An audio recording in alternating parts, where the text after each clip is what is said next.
J'ai fait juste un petit touche de F5 pour voir si ça peut faire quelque chose. Eh, du calme, on démarre. Bonsoir à tous. Pardon, excusez-moi, ils étaient un peu dissipés, c'est pour ça. C'est bien que... Voilà, ils étaient un peu dissipés. On s'excuse pour le retard de départ, bien sûr. Indépendant de notre volonté, il tient surtout d'une connexion Internet. Voilà. Je vais vous dire très honnêtement ce qui se passe quand même parce que... Déjà la semaine dernière, c'était pas top. On vous doit une explication quand même sur ce qui se passe. Aujourd'hui, j'ai repris la gérance des débriefs et notamment aussi la partition technique. Le seul problème, c'est que quand t'as pas la connexion qui suit, tu t'en rends compte tout de suite. Et le seul problème aujourd'hui, c'est que le seul parmi nous qui a la connexion a pas forcément tout à fait le temps de... Voilà, il lève la main. Voilà. Et il n'a pas forcément le temps non plus de s'en occuper. Donc, voilà. On va dire que c'est un peu le serpent qui se mord la queue. Très honnêtement.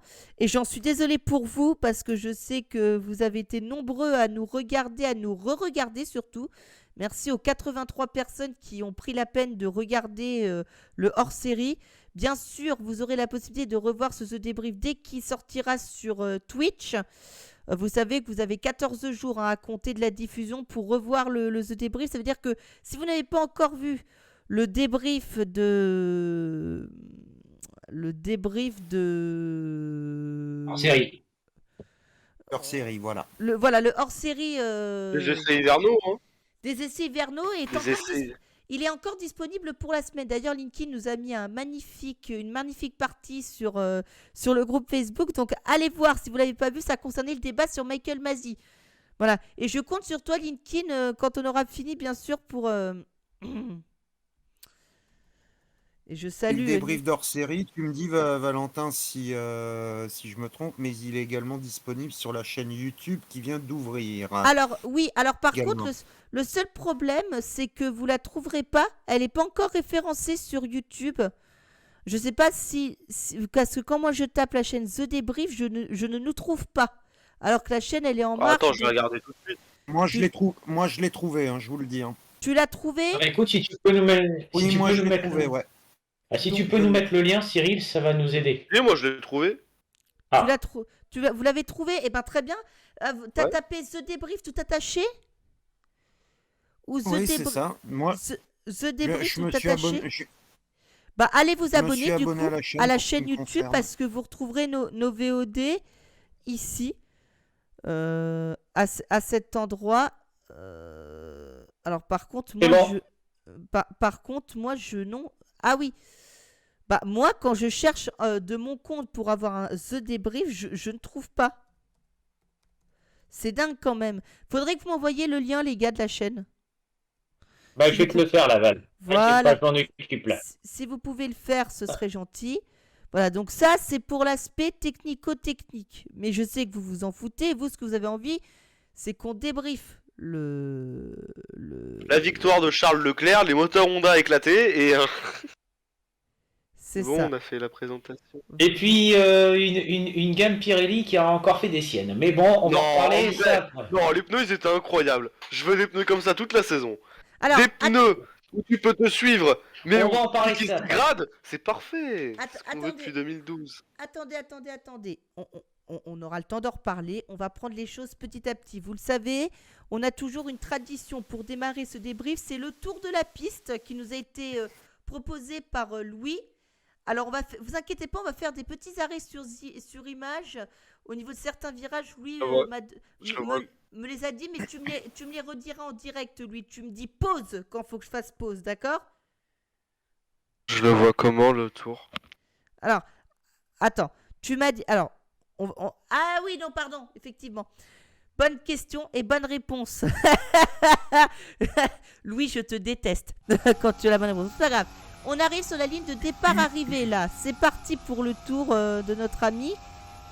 Quand tu veux, Louis, c'est parti. Alors, ligne de départ arrivée, donc c'est un circuit haute vitesse Bahreïn, donc on a des ailerons assez débraqués. Alors, pas cette année du coup. Alors, on arrive dans le premier virage. Voilà, tu m'as demandé de faire une pause sur la zone de freinage du virage 1. Tu voulais nous dire quelque chose de particulier à cet endroit? Donc on a c'est un freinage très très bosselé. Bon, c'est qu'en plus, t'as avec les voitures qui secouent, là, une horreur pour les pilotes. C'est un virage à droite qui est très serré, hein, c'est clairement une épingle. Et ensuite, on a tout l'enchaînement 2 et 3, où là, faut vraiment trouver la traction, avoir une bonne accélération. Et c'est là qu'on a vu Charles Leclerc trouver une meilleure traction que Max Verstappen pour le repasser pendant la course.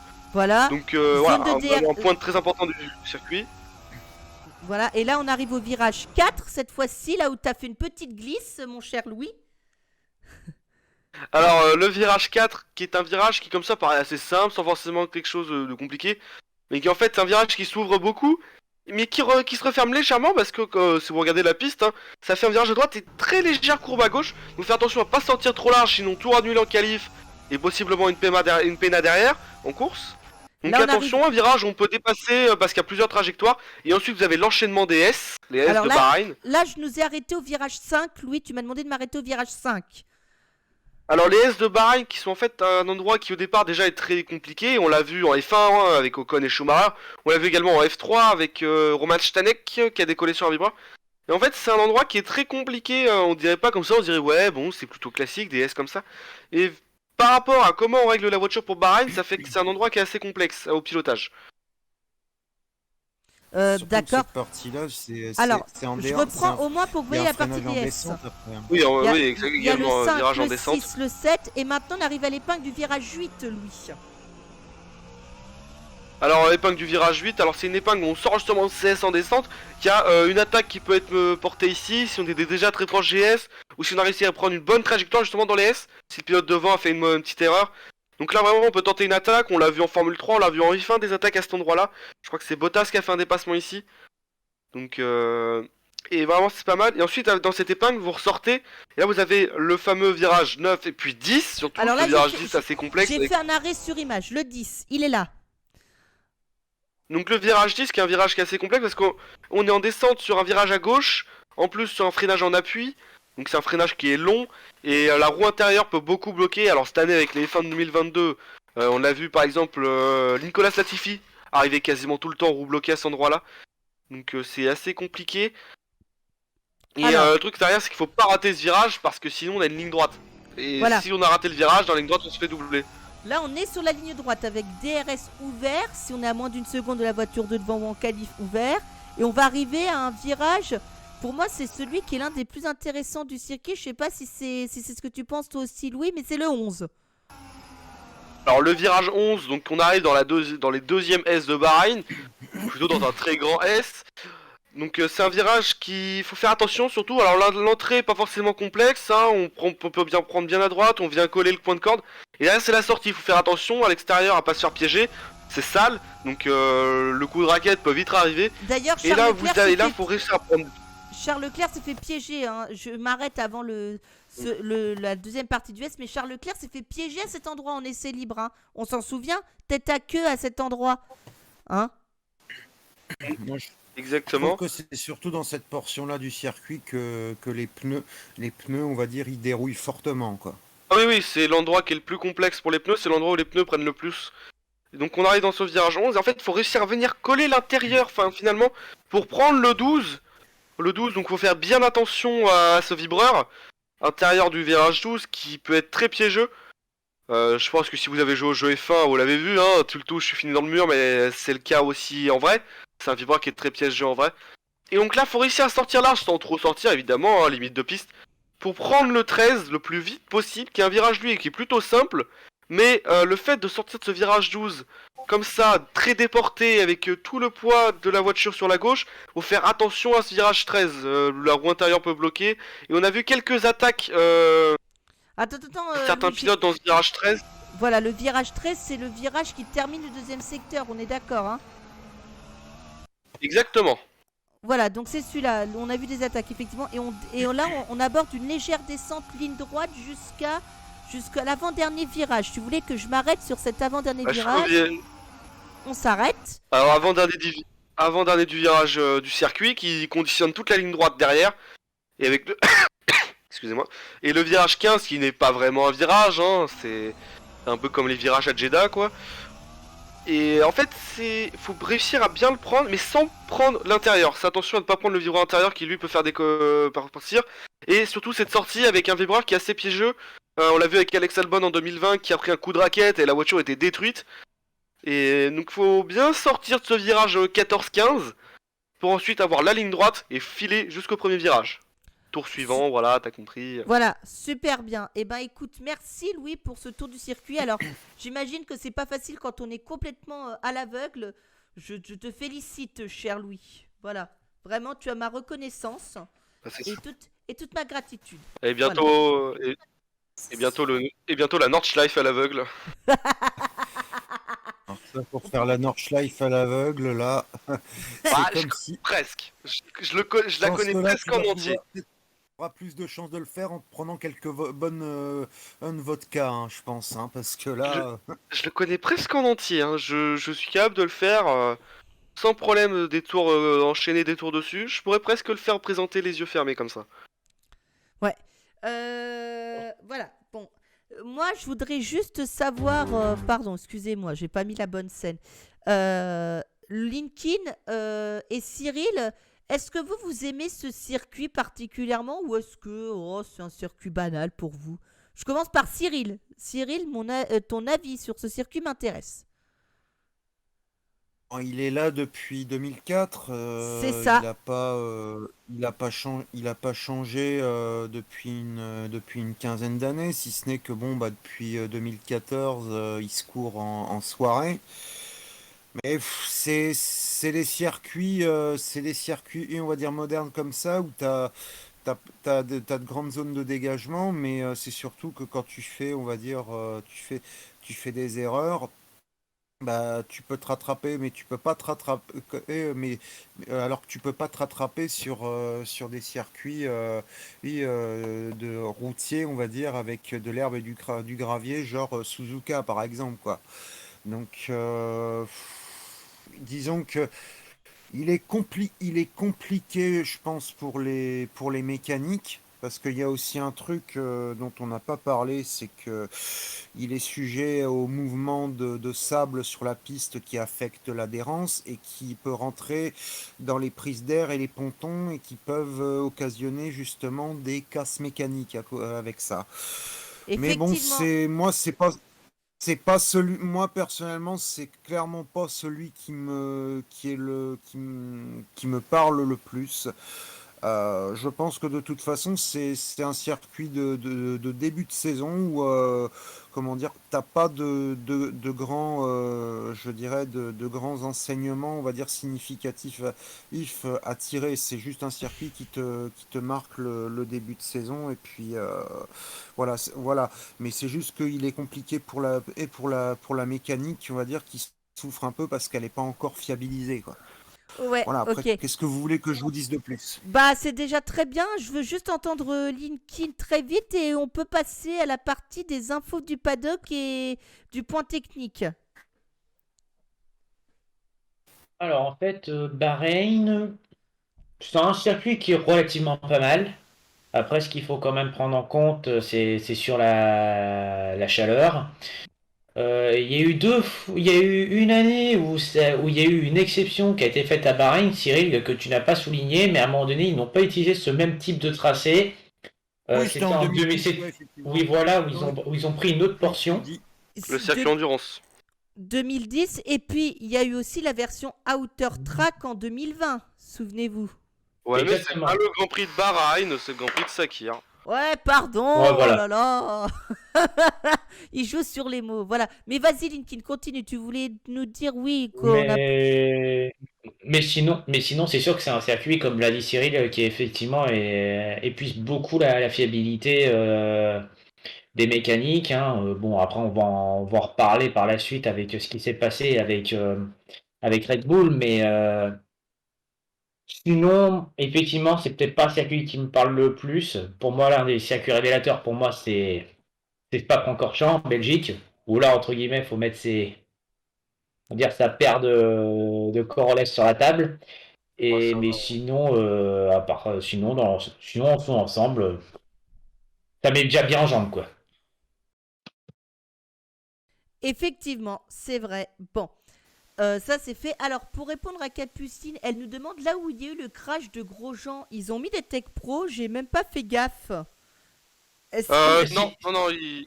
Non, il y en Ah, a pas, hein. j'ai vu, si, j'ai vu. Non, Alors, ils ont toujours du pas mis, ouais. ils ont pas mis de Tech Pro, ils ont mis une série de 2, 3 rangées de pneus devant Ouais. une belle pancarte marquée Pirelli. Bah Bon, tiens, pourquoi ils ont, pour une fois, ils ont peut-être pas fait de conneries, parce que moi j'ai toujours trouvé que les murs de pneus c'était plus intéressant que les Tech Pro. Hein, pour une raison Oh, qui me paraît assez évidente. Alors C'est que si vous quand tu voulez fais le un crash débat, avec les. ouais eh ben vas-y, laisse-nous débattre. vas-y, Non, vas-y mais Cyril, parce que vas-y. j'ai toujours trouvé que les murs de pneus étaient plus intéressants que les Tech Pro pour une raison qui est très simple à comprendre. C'est quand tu te crashes avec les Tech Pro, après, une fois que tu t'es encastré dedans, ils ne sont plus réutilisables, ce qui n'est pas le cas des murs de pneus. Oui, enfin Ça le dépend à problème. quelle vitesse tu craches, mais oui. Enfin, De manière générale, le Tech je te Pro est mort en une rappellerai, fois. Cyril, que dans les années 90, c'est à cause de ça que Olivier Panis s'est cassé une jambe à Montréal et c'est à cause de ça aussi que Michael Schumacher s'est cassé une jambe à Silverstone. Hein. Donc, voilà. C'est sûr que le mur de pneu a cet avantage d'être réutilisable tout de suite, quoi. Mais pour le point de vue sécurité des pilotes, le Tech Pro est bien meilleur. Après, garder du mur de pneu à certains endroits, je pense que c'est intéressant. Ça sert à rien de mettre du Tech Pro partout, c'est inutile. C'est débile, ça serait débile tout simplement. Faut juste trouver la bonne chose, faut les mettre au bon endroit, les placer correctement de manière stratégique. C'est ça. Là, s'ils ont mis des murs de pneus, je pense il faut du Tech Pro là où ça risque de faire rebondir la voiture sur la piste. Et mettre du mur de pneu ailleurs. Parce que déjà en plus ça coûte moins cher. Donc rien que pour les circuits, c'est pas si mal.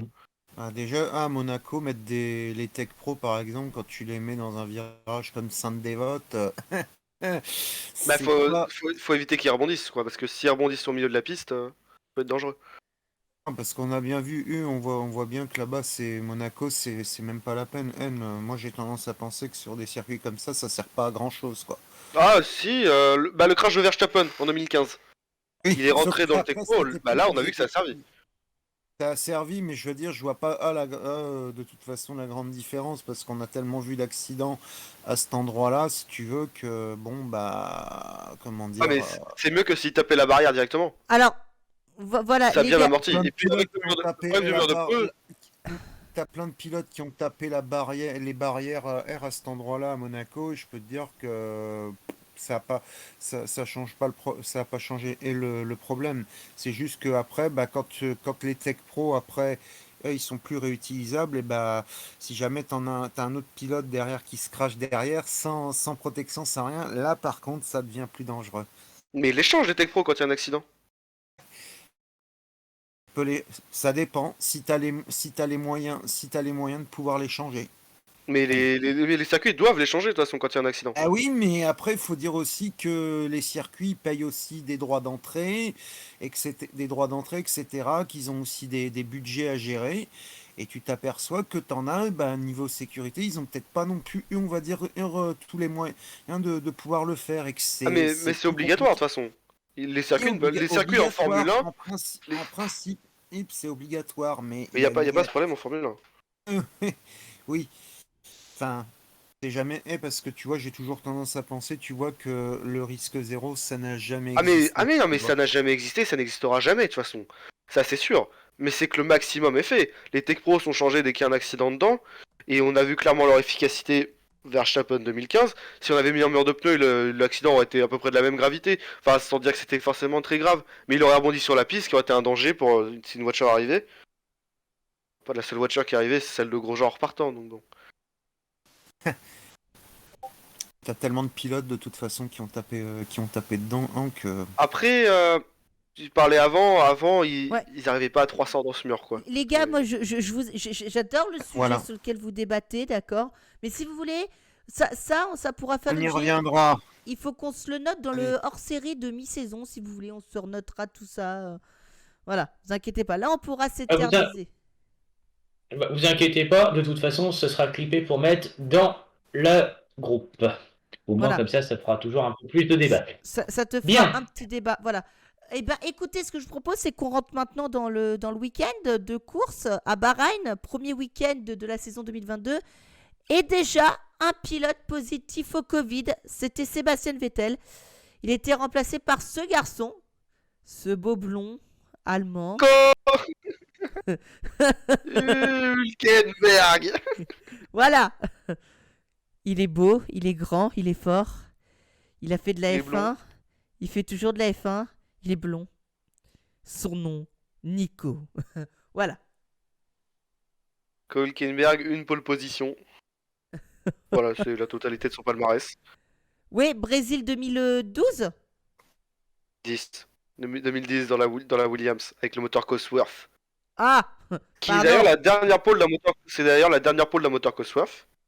Et il l'a obtenu parce que c'est le seul qui a fait un tour en pneu sec. Ah, et Cyril, tu as la Et ça a salutation. marché. Tu as la salutation du taulier. Ah bah bien sûr, j'y manquerai pas le taulier, on le salue bien entendu. Voilà. Bon, alors, on va pas parler du choix du pilote parce que c'est normal, c'est le troisième pilote. Mais est-ce que personnellement, juste dites-moi, répondez-moi juste par oui ou par non. Est-ce que vous étiez content de revoir Nico Hülkenberg dans une F1? Cyril.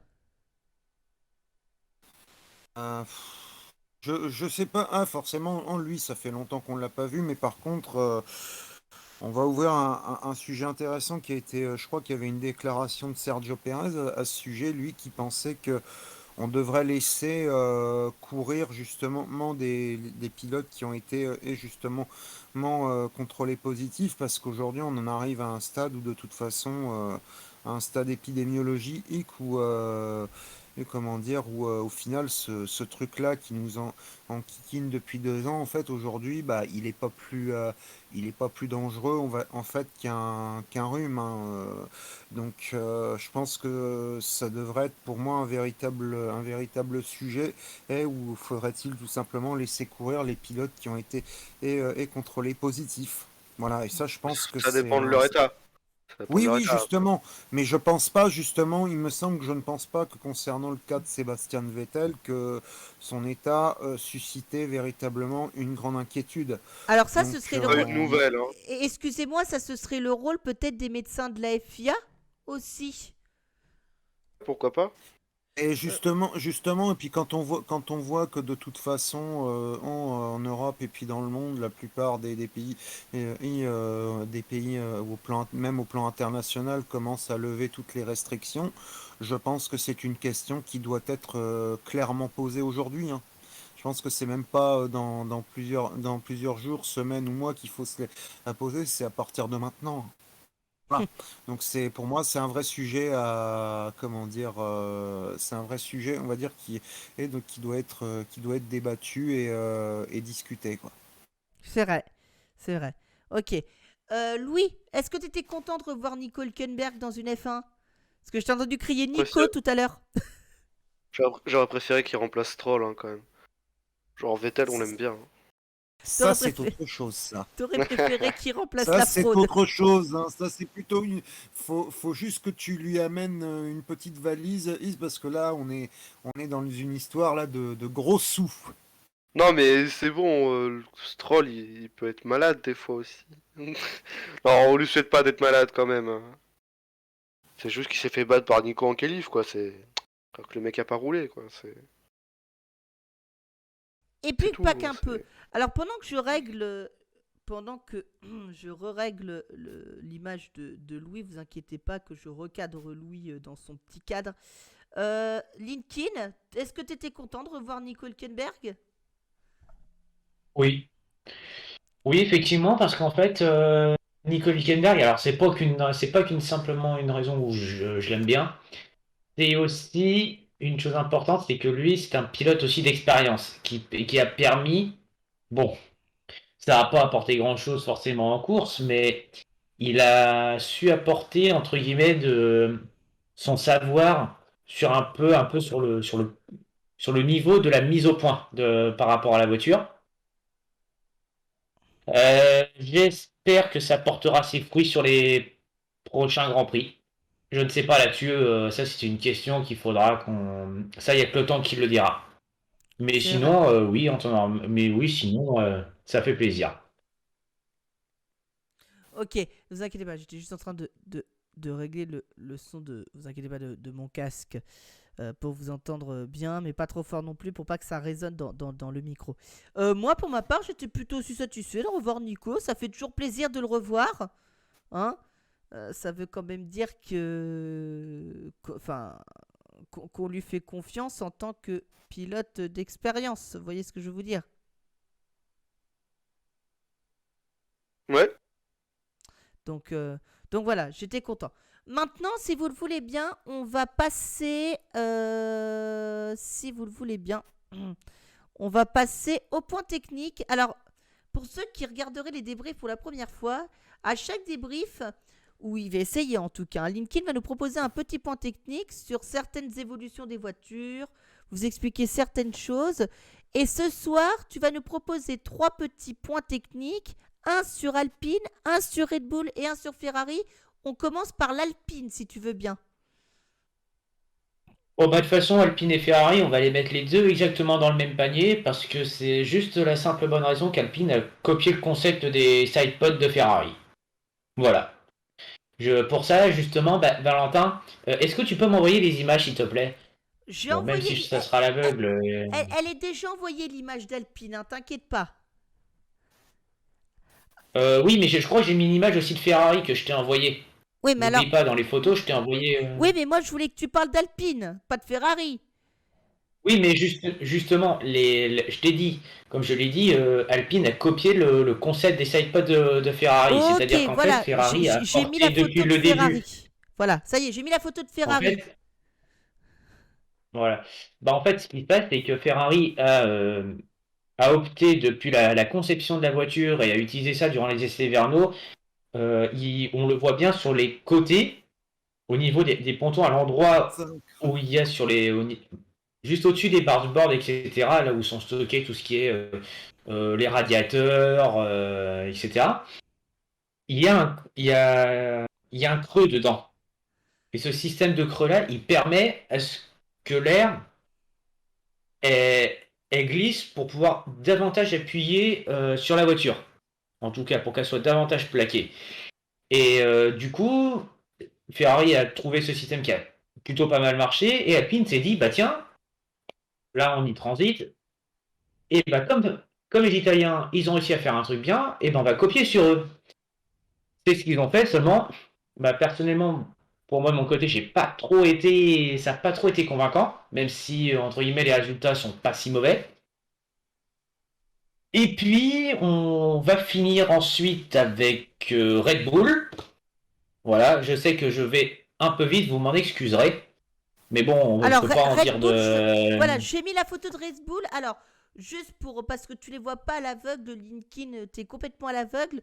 Mais en haut, vous avez la version du,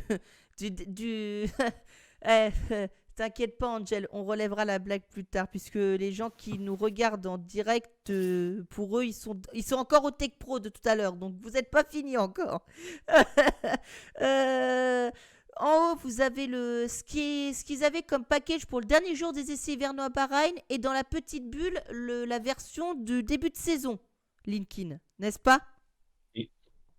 Effectivement, et en fait, Red Bull a séparé ses bargeboards, c'était un toboggan. Alors, quand j'appelle le toboggan, c'est-à-dire que, effectivement, et en fait, Red Bull... Alors, hein, on a eu un petit problème technique. Vous le voyez, Mister Louis et Cyril ont été déconnectés involontairement. Ils vont revenir, hein, vous inquiétez pas, dans quelques instants. Le temps qu'ils reviennent, Linkin, vous le savez, et vous le savez tous si vous nous suivez depuis 2 ans, à cet instant du débrief, après les infos du paddock, Linkin, tu nous présentes dans ton point technique les nouveautés sur les voitures. Et qui dit nouvelle réglementation en 2022 avec cette première course à Bahreïn dit arrivée de nouvelles choses sur les voitures. Est-ce que tu peux nous en parler? Effectivement, effectivement. Alors, pour commencer, justement, tiens, Valentin, j'aurais besoin que tu m'envoies les premières images. Ça va être celle de Ferrari, puisque justement, comme ça, je vais pouvoir vous expliquer très Alors, c'est clairement un cette peu plus image. la Regardez, chose. on va faire une petite modification directe. Vous voyez, rien de bien grave sur cette scène. Tout simplement, on va juste la réajuster pour que ça passe dans le cadre. Vous voyez, comme quoi, hop. Donc, en Parfois, fait, Il suffit Donc, en juste d'être un peu smart et smooth. Vas-y, Linkis, tu peux nous expliquer pendant juste que je réajuste et on est bon. Bah en fait, Ferrari, on l'a remarqué déjà tout de suite lors des essais hivernaux, ils ont fait ce qu'on appelle un grand creux justement au niveau de la coque, et ça permet justement à ce que l'air justement glisse et appuie davantage la voiture quand la gravité est beaucoup plus reculée, parce que ça dépend en même temps les configurations de circuit, ça permet à ce que la voiture soit de temps en temps, on va dire entre guillemets, appuyée un peu sur l'arrière. Et justement, l'aéro, en créant de l'appui, justement, l'air passe dans cet écoulement, justement, là, dans cette incurvation, pour pouvoir ressortir justement tous les élèves au niveau des diffuseurs, etc. Alors du coup, Alpine, ayant vu le concept de Ferrari, s'est dit, ah bah tiens, leur concept a bien marché, et ben on va le reprendre. Alors, Alpine, Petit point. c'est cette photo que je passe là actuellement, Linkin, on est d'accord, hein? Alpine, c'est celle-ci. Non, parce que l'image de Red Bull et ça, c'est la même. Donc en fait, écoute, j'ai pas pu trouver d'image justement de l'Alpine à ce sujet, mais en prenant l'image de Ferrari, c'est tout à fait le même style. Donc Ouais. là-dessus, ne t'inquiète pas, ne vous inquiétez pas pour ça, les amis. Ce n'est pas un souci, je vais pouvoir quand même vous l'expliquer. Donc, tiens, est-ce que tu peux m'enlever l'image de Red Bull pour l'instant, parce que ce n'est pas du tout le D'accord. sujet. Je te mets laquelle? Là, tu me laisses sur l'image de Ferrari. Je te remets l'image de Ferrari. Vas-y. Voilà. Donc du coup, ce qui se passe, c'est qu'Alpine a décidé de reproduire exactement relativement ce style de creux dans la coque. Et pour moi, je ne sais pas ce que tu en penses même d'ailleurs, Valentin, mais pour moi, ça, je trouve ça du copiage. Du copiage, et justement, on avait un peu connu le problème justement du coup de la Mercedes Rose en 2020 qui était ultra rapide et on s'était aperçu que c'était une Mercedes bis. Ouais. Alors justement, je vais te poser la question. Et puis, bah, comme ça, vous-même, hein, les amis, quand vous verrez la rediffusion, n'hésitez pas à nous dire en commentaire si justement vous êtes d'accord avec nous. Est-ce que C'est vrai. toi, est-ce que toi là-dessus, tu appelles ça du plagiat? Est-ce que tu appelles ça du copiage? Est-ce que pour toi, tu trouverais ça c'est vraiment utile? Je veux vraiment ton point dans la globalité. Alors, on va dire que la copie, tu sais, ça a toujours été monnaie courante en Formule 1. Tu as cité l'exemple le plus récent, la Mercedes Rose, Racing Point qui a repris le concept de la Mercedes 2019 pour sa voiture 2020. Mais on a vu aussi que ça avait sa limite, la copie. Parce qu'on ne sait pas vraiment où ça marche ou ça marche pas. D'accord? Donc, à voir dans le temps si le concept marche. Mais si Alpine et Ferrari ont le même concept, hein, c'est ça que tu essaies de me dire. C'est que si... Bah, Alpine a copié le concept de Ferrari. Ça veut D'accord. dire qu'en gros, Alpine est arrivé aux essais hivernaux avec un concept différent de Ferrari, sauf que là, en arrivant sur le premier Grand Prix, bah, ils ont abordé le même concept que Ferrari. Alors écoute, moi je j'ai rien contre le copiage, hein. Tant que c'est fait intelligemment et que voilà. Enfin, c'est pas que j'ai rien contre le copiage, c'est-à-dire que je trouve que c'est pas très bien de copier, mais la copie est monnaie courante. On le sait Ouais. tous. Donc du coup, bah, ça a fait pas mal de... bon, j'avoue que ça n'a pas tant fait de bruit que ça, parce que honnêtement, pour être honnête, je m'y attendais justement à ce que ça fasse du bruit à ce sujet. D'accord? Là, bon, on va dire, c'est passé un peu comme une lettre à la poste, mais ça s'est quand même vu. Et puis là, bah là, on va finir. Red Bull. Bah justement, là, tu peux envoyer les images de Red Là, Bull parce que là, ça va être. la photo de la Red Bull. Alors là, qu'on explique quand même à nos viewers, on a en haut, c'était la configuration qu'ils utilisaient lors du dernier jour de test hivernaux et la configuration de départ, donc celle qui a été utilisée à Barcelone. On est d'accord? Et la start version, c'est ce qu'on a eu lors du premier Grand Prix, pardon. Ah, du premier Grand Prix à Bahreïn. Exactement. Ok. Donc, du coup, ce qui se passe, c'est que Red Bull a séparé justement ses bargeboards, les bargeboards sur les côtés. Je ne sais pas si vous remarquez, et d'ailleurs, je ne sais pas aussi, toi aussi tu le remarques, Val, mais avant, tu sais, tu te souviens, sur les saisons précédentes, les bargeboards étaient accolés à la voiture. Ah oui, C'est-à-dire qu'en gros, ils étaient c'était ces grosses c'était pièces collé. d'ailleurs, hein, qui avait un effet important sur l'aérodynamisme. On se souvient de Max Verstappen qui avait été percuté en Hongrie et qui avait fini le Grand Prix avec un bargeboard en moins. Pratiquement complètement abîmé, qui avait été d'ailleurs colmaté par justement les mécaniciens lors du Red Flag. Donc, ce qui se passe, c'est que là, Red Bull a séparé justement ses bargeboards sur les côtés des conduits de Venturi, plus ils ont adopté une adoption d'un toboggan qui descend beaucoup plus vers le bas. Donc, quand je parle de toboggan, c'est-à-dire qu'en fait, si on regarde sur la fin des tests de Bahreïn 3, ils avaient un double système qui permettait à l'air d'un côté de descendre et de l'autre de descendre C'est les déjà deux un côté flèches, hein. de descendre énormément vers l'arrière C'est les et deux de flèches l'autre qu'on voit, côté, Linkin. voilà exactement. Alors que donc ils avaient un double système, là ils sont revenus à un système beaucoup plus simple en start version, comme tu le vois la prod dans la bulle. Et ça permet justement à l'air de descendre plus bas pour pouvoir plaquer davantage la voiture au sol. Donc ça veut dire qu'en fait, l'air, elle reste sur un seul concept, c'est-à-dire vers je sais pas si on appelle ça le ponton, mais la partie de la carrosserie, Oui, elle c'est le ponton. descend C'est le directement, ponton. voilà, donc ça descend directement, vraiment plus côté carrosserie que plutôt des côtés bargeboard parce que on sait que la consigne justement de 2022 avec la nouvelle réglementation aéro, les bargeboards comme on les avait avant sont interdits. Voilà, c'est très clair. Et donc pour ça, il faut impérativement un concept qui soit vraiment le plus bas possible et que la voiture soit davantage plaquée. Ce qui a permis, c'est ce qu'on voit maintenant régulièrement sur la plupart de toutes les équipes, en fait, pour C'est ça. faire très simple. Donc, finalement, les Red Bulls, ça leur a plutôt pas mal réussi, parce que quand on voit le week-end, c'est quand même pas si mal. Ouais, on y Et ça revient leur tout a à pris une l'heure bonne vitesse. quand on parlera Et de la donc, qualif et surtout de la course, du rythme de course. voilà, exactement. Donc, personnellement, toi, Valentin, je vais un peu te poser la question. Alors, tu vas peut-être me dire que c'est peut-être un peu terme technique, c'est moins ton délire, mais j'ai envie de dire, est-ce que toi là-dessus, sur ce concept-là, ça t'a attiré l'attention ou Bah, alors, bon. il y a quand même deux concepts extrêmes qui s'affrontent. Souvenons-nous, celui de la Mercedes avec des pontons complètement réduits, voire absents. C'est-à-dire c'est des lignes quand même très agressives hein, quand on regarde. Et la Red Bull qui a ramené cette amélioration lors du 3e jour. Et ils ont fait sensation. Et ça avait l'air de marcher aussi. Parce que amener une amélioration, c'est bien. Mais le tout, c'est qu'il faut qu'elle marche. Effectivement, là-dessus, bah, de toute façon, On est c'est un d'accord. peu, bah, là-dessus, on peut que dire oui, parce qu'après, il faut bien regarder, faut bien mettre au point, et c'est pas quelque chose qui est forcément simple à faire. Linkin, je crois que tu voulais nous parler d'une dernière chose au niveau du point technique. Tu m'as fourni une dernière photo. Tu peux nous en parler? Ah, je voulais non, pas du tout. J'étais pas du tout pour cette technique là.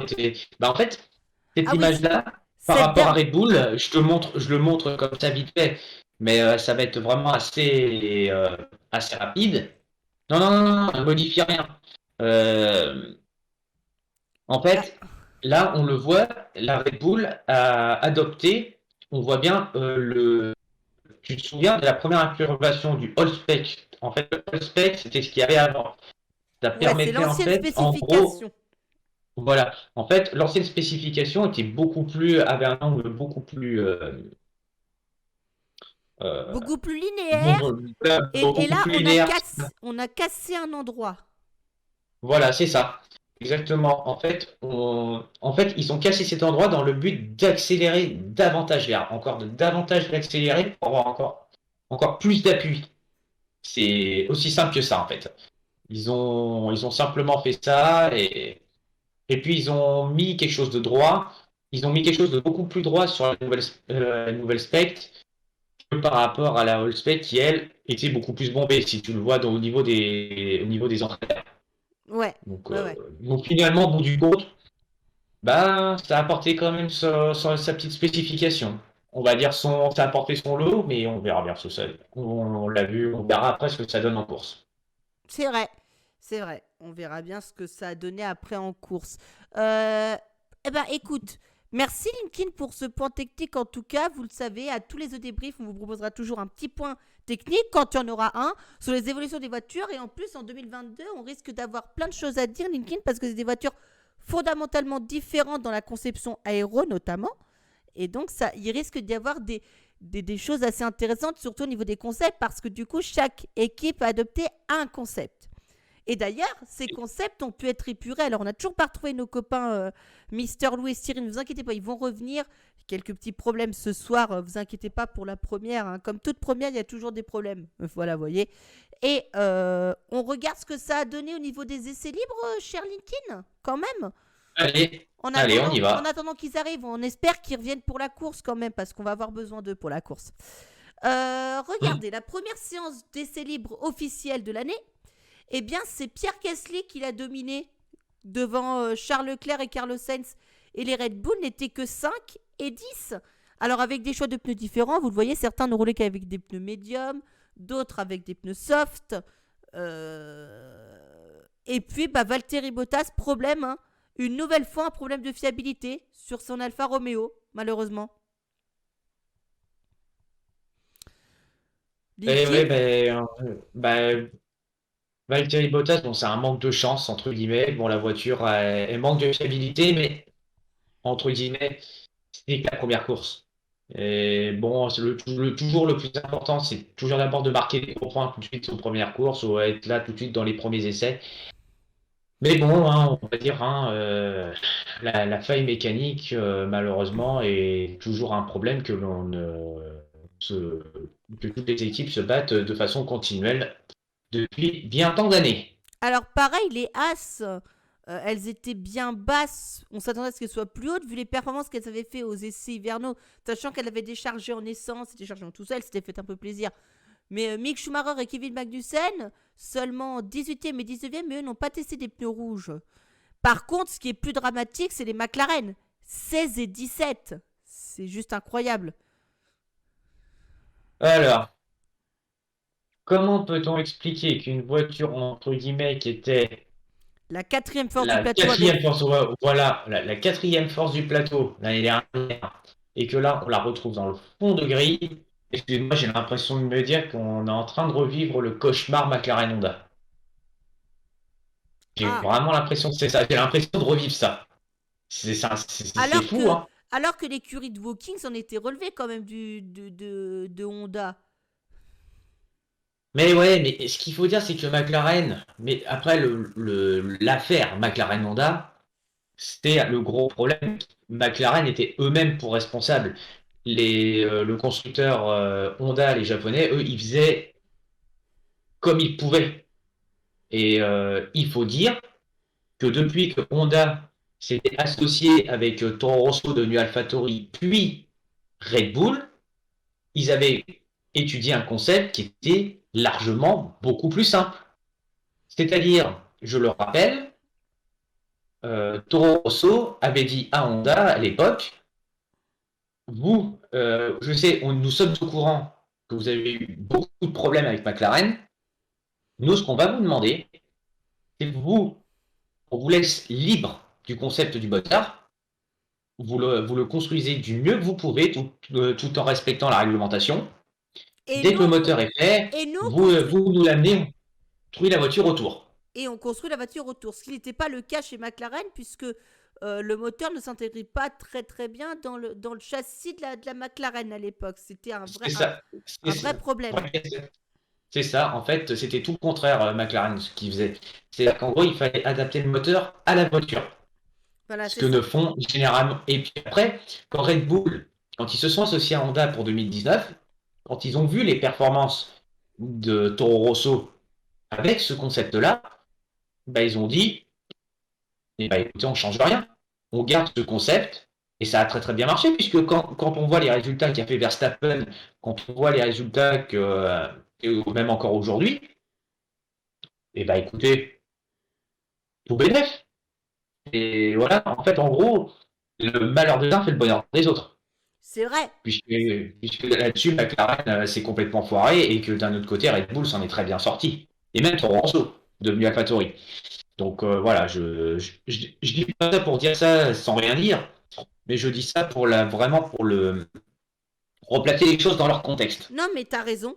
T'as raison, il faut tout à fait le faire. Mais je pense pas que ce soit un problème d'intégration du moteur Mercedes. Je pense que McLaren s'est raté sur la conception de sa voiture 2022. Quand ils auront compris où est-ce qu'ils se seront ratés, là, ça a peut-être mieux marché.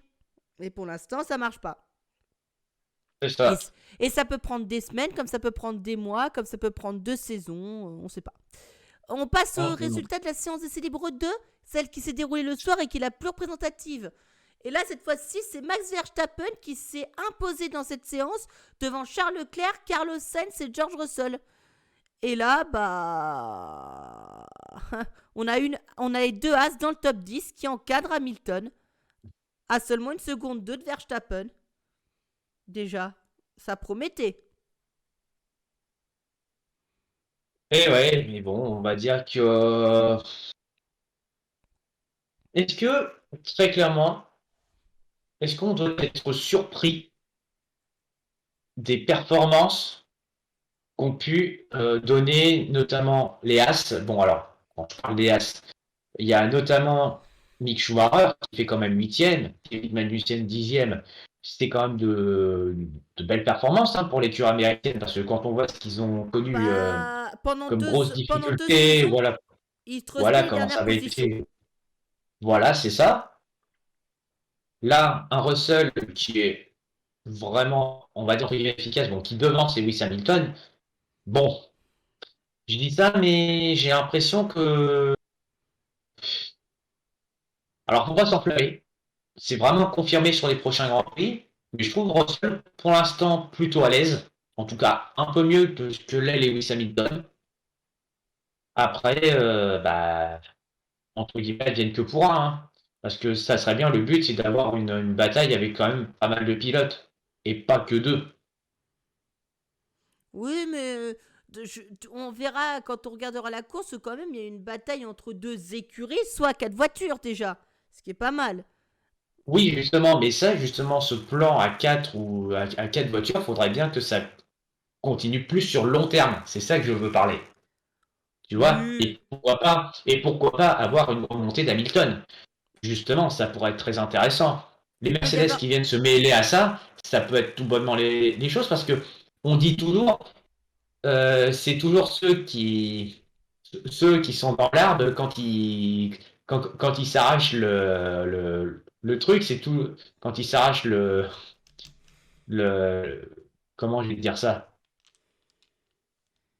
Quand ils veulent s'arracher la pomme ou ce qu'on veut, c'est toujours généralement celui qui est en bas par terre qui peut en profiter finalement au bout du compte. Hmm, c'est vrai. Alors, C'est vrai. espérons que espérons que ça peut arriver. Mais après, bon, je dis ça, mais je m'avance peut-être un peu trop, mais ça peut être une option envisagée. À voir. Bon. On regarde la 3e séance d'essai du samedi, cher Linkin. Allez, Allez. Avec un Max Verstappen, séance de jour, on le rappelle, la première et la 3e séance d'essai libre, séance de jour, la 2e séance d'essai libre, c'est celle qui se rapproche le plus des conditions de la course. D'accord? Donc, 3e séance d'essai libre, Max Verstappen, Charles Leclerc, Sergio Perez. Le trio avec un quatuor avec George Russell et un quintet avec Carlos Sainz. C'est Hamilton qui est remonté 6e. Là, on avait vraiment une bataille à 4 voitures, notamment entre Perez et Hamilton, entre la 3e et la 6e place. Il y avait à peine 2 dixièmes et demi, une nouvelle fois. 2 dixièmes et demi à 3 dixièmes. Et puis derrière, bah, on déroule ce classement avec un Yuki Tsunoda, bah, lui qui a fait 0 tour. Problème technique sur la voiture qui l'a empêché de sortir, tout simplement. pas de chance. Le pauvre La japonais, malchance, il commence pas très bien et on verra en course que pour les AlphaTauri, il y a eu des problèmes, notamment pour un certain PG, Pierre Gasly. ah là là là là là là. Pas, Qu'est-ce qu'on peut dire? Est-ce que la fiabilité, c'est la fiabilité qui a joué des tours? Bon, Ah, c'est que mais le ces premier nouvelles Grand voitures, Prix, c'était il faut sûr. mettre au. il faut laisser un peu le temps. Même les équipes de pointe ont connu des problèmes. Regarde ce qui s'est passé avec Red Bull. Donc la fiabilité, ça peut arriver à tout le monde. C'est vrai, c'est vrai. Mais il faut que pour les prochaines courses, ce soit résolu, quoi. Qu'ils puissent finir des courses et marquer des points. C'est le plus important. C'est ce qui va compter au Ouais, championnat du monde. exactement. Et puis, bah, Et- et puis écoutez, je crois qu'on n'a toujours pas encore retrouvé Cyril et Mister Louis. Est-ce que vous êtes là tous les deux? Alors non, toujours pas, mais ça devrait pas tarder. Il devrait arriver peut-être pour la course, me dit-on. Eh ben, ils ont bien raison. On regarde donc du coup la qualification, ce que ça a donné avec la grille de départ du Grand Prix. Donc les deux premières lignes verrouillées par et les Ferrari et les Red Bull. Hein. Les leaders devant les lieutenants. Hein. Et puis derrière, une ligne d'anciens coéquipiers, Hamilton Bottas, Magnussen Alonso en quatrième ligne, Russell Gasly, Ocon Schumacher, Norris Albon, Zhou Tsunoda, Hülkenberg Ricciardo, Stroll Latifi. Belle grille de départ quand même, hein, quand tu regardes. Eh ben, on va dire que c'est un peu le retour en force des Ferrari. Parce que quand on voit ce qu'elles ont connu en Des 2020, Ferrari et des moteurs Ferrari en général. Hein, parce que ah oui, oui. dans les 10 premiers, il y a 4 moteurs Ferrari. Ouais.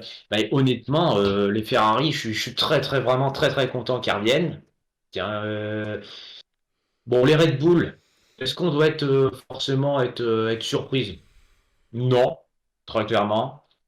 Hamilton, bon bah oui, bah, il se contente un petit peu de sauver ce qu'il peut quand bah, la voiture elle est pas totalement bien, encore bien en état de marche. Bottas sixième avec l'Alfa Romeo, j'avoue que j'ai eu du mal, quoi. J'ai eu du mal à me dire que c'était vrai, mais pourtant c'est la réalité. Celui par contre là où je suis quand même déçu, on va dire, ouais c'est Russell. Russell neuvième. Oh là là. C'est c'est dommage parce que je pense qu'il aurait pu truster la 6 ou la huitième position. Bah Vraiment. ouais, mais il s'est battu avec la voiture. Hein. On sait que la Mercedes n'est pas encore bonne parce que le concept n'est pas encore complètement rodé, mais on espère que ça reviendra.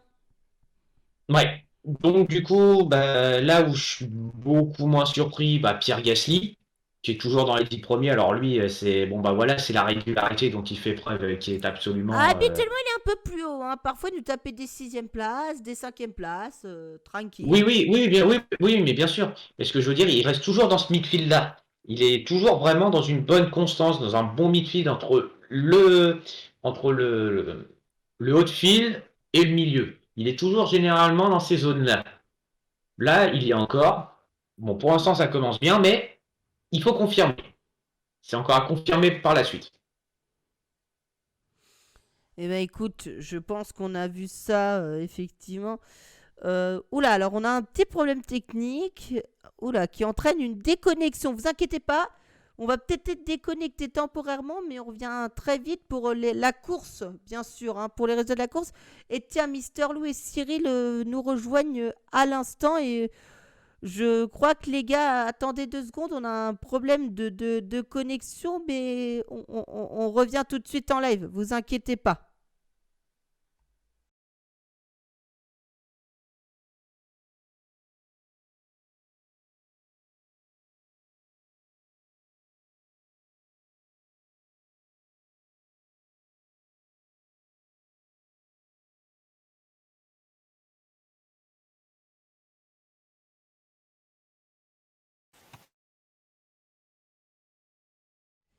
Et nous... Oupala. Oupala, voilà. Nous voici de retour sur Twitch. Vous inquiétez pas, il y a une petite coupure, un petit down. Vous inquiétez pas. Ça va bien se passer. On va aller au bout, je vous jure.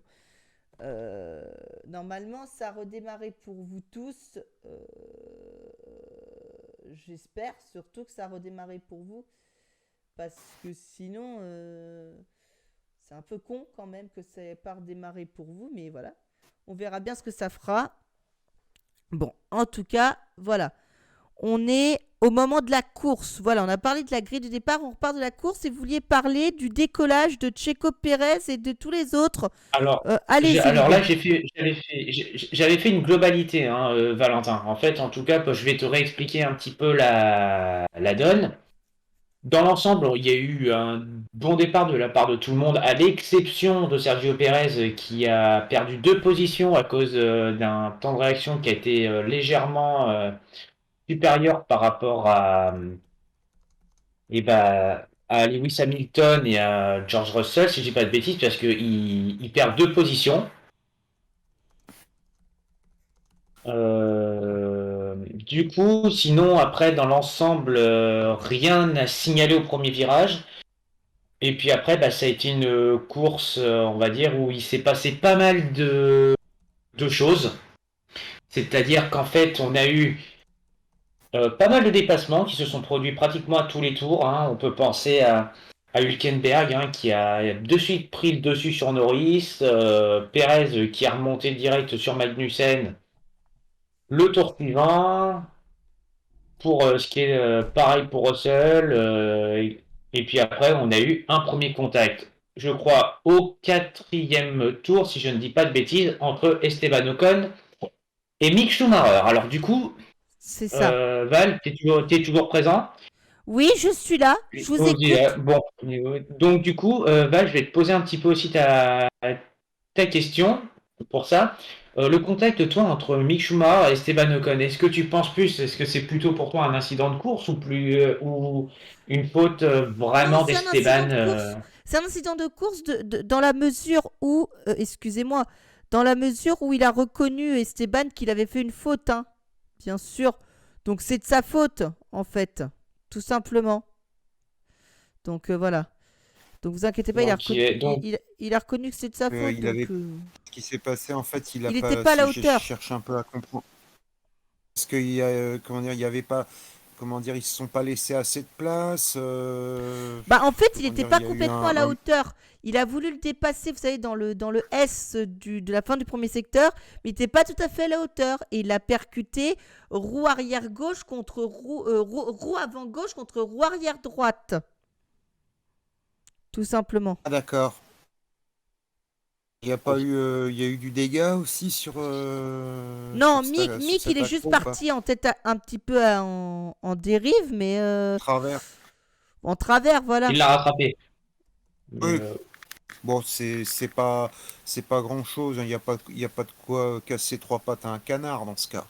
non, non, mais Ocon a quand même pris 5 secondes de 5 secondes pénalité. de pénalité Ah, et pour je ça, pense des points sur la super licence aussi, je pense qu'il a pris ah, aussi.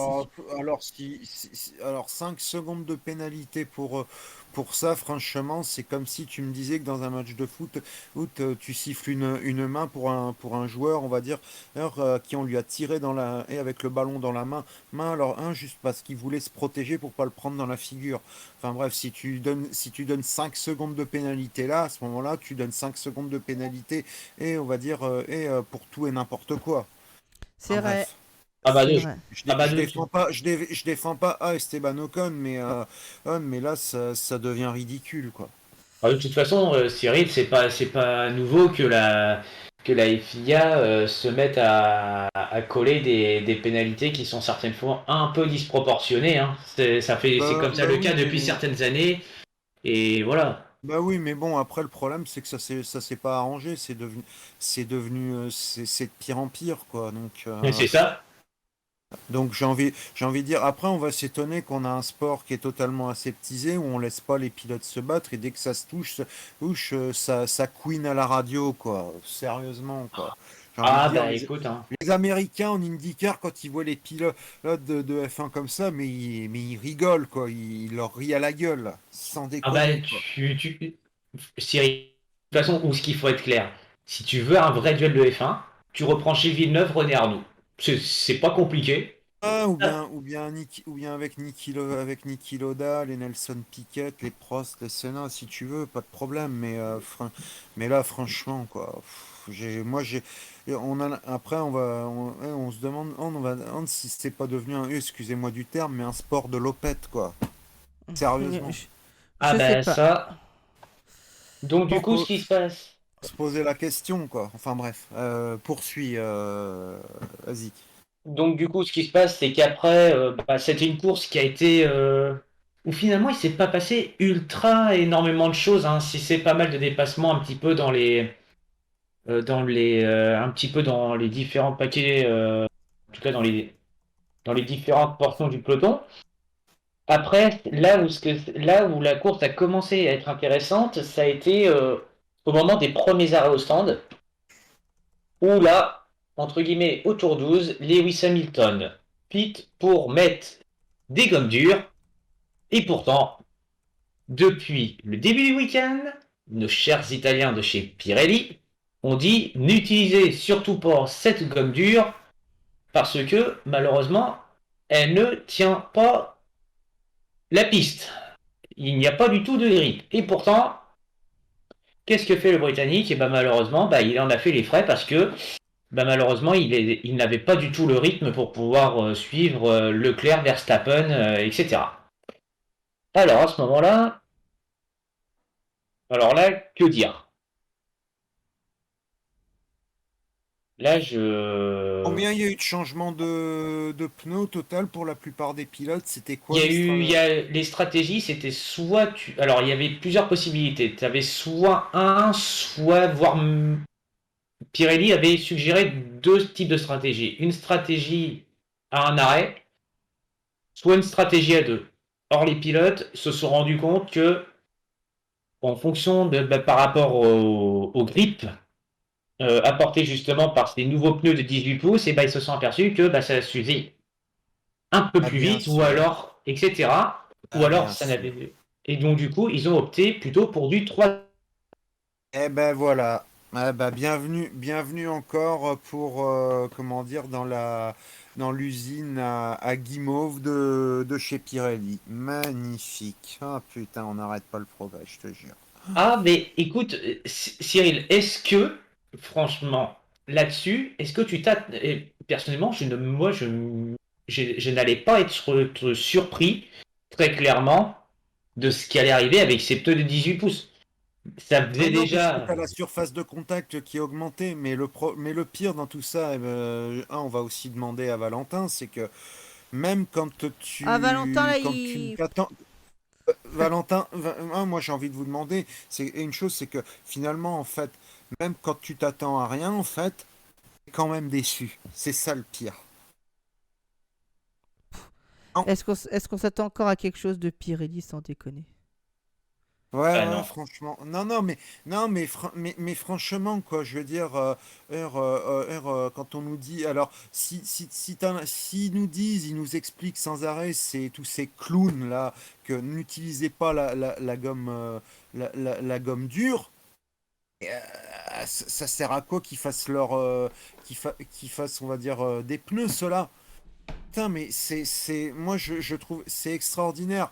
Donc après, on a beau changer les réglementations techniques, soi-disant, pour permettre à plus de spectacles, etc. On nous explique que Pirelli suit un cahier des charges. Moi, je l'ai déjà dit depuis des années, tout ça, c'est de la connerie parce que eux, de toute façon, ils veulent pas s'emmerder à faire des véritables pneus parce que eux, tout ce qui les intéresse, c'est d'avoir le monopole. Voilà.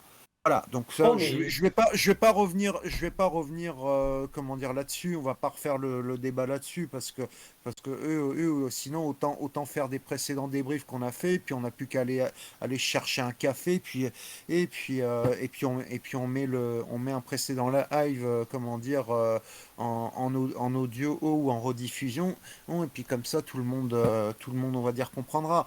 Mais voilà, c'est toujours de toute façon le même problème avec eux parce que, parce que ils ne comprennent pas en fait que pour qu'on ait du spectacle, il faut qu'il y ait un pneu qui donne la capacité au pilote d'attaquer en piste avec avec une gomme qui est capable d'encaisser à peu près tout. Et ça, malheureusement, force est de constater qu'ils n'ont jamais été capables de le faire chez Pirelli. Voilà. Ah ça, c'est totalement clair. De toute façon, si tu regardes un petit peu les stratégies, je vais un petit peu te citer tout ça. Tu regardes, Hamilton, il a été le premier à piter au tour 12. T'as Sergio Pérez qui lui a pité au tour 14 ainsi pour les softs, alors que Albon a mis les médiums. Les gars, je peux juste vous Pratiquement même. interrompre 2 secondes, s'il vous plaît. Oui, oui, Il, oui, f- oui, Valentin. il faut savoir que les stratégies qui étaient conseillées, d'accord, c'était 2 arrêts. Il y avait soft, medium, soft, ou soft, hard, soft, ou je crois que ça devait être soft, medium, puis hard. D'accord. Alors, on entend C'est- bien ce que tu dis, hein, Val, C'était mais ça les comme, 3 stratégies, d'accord.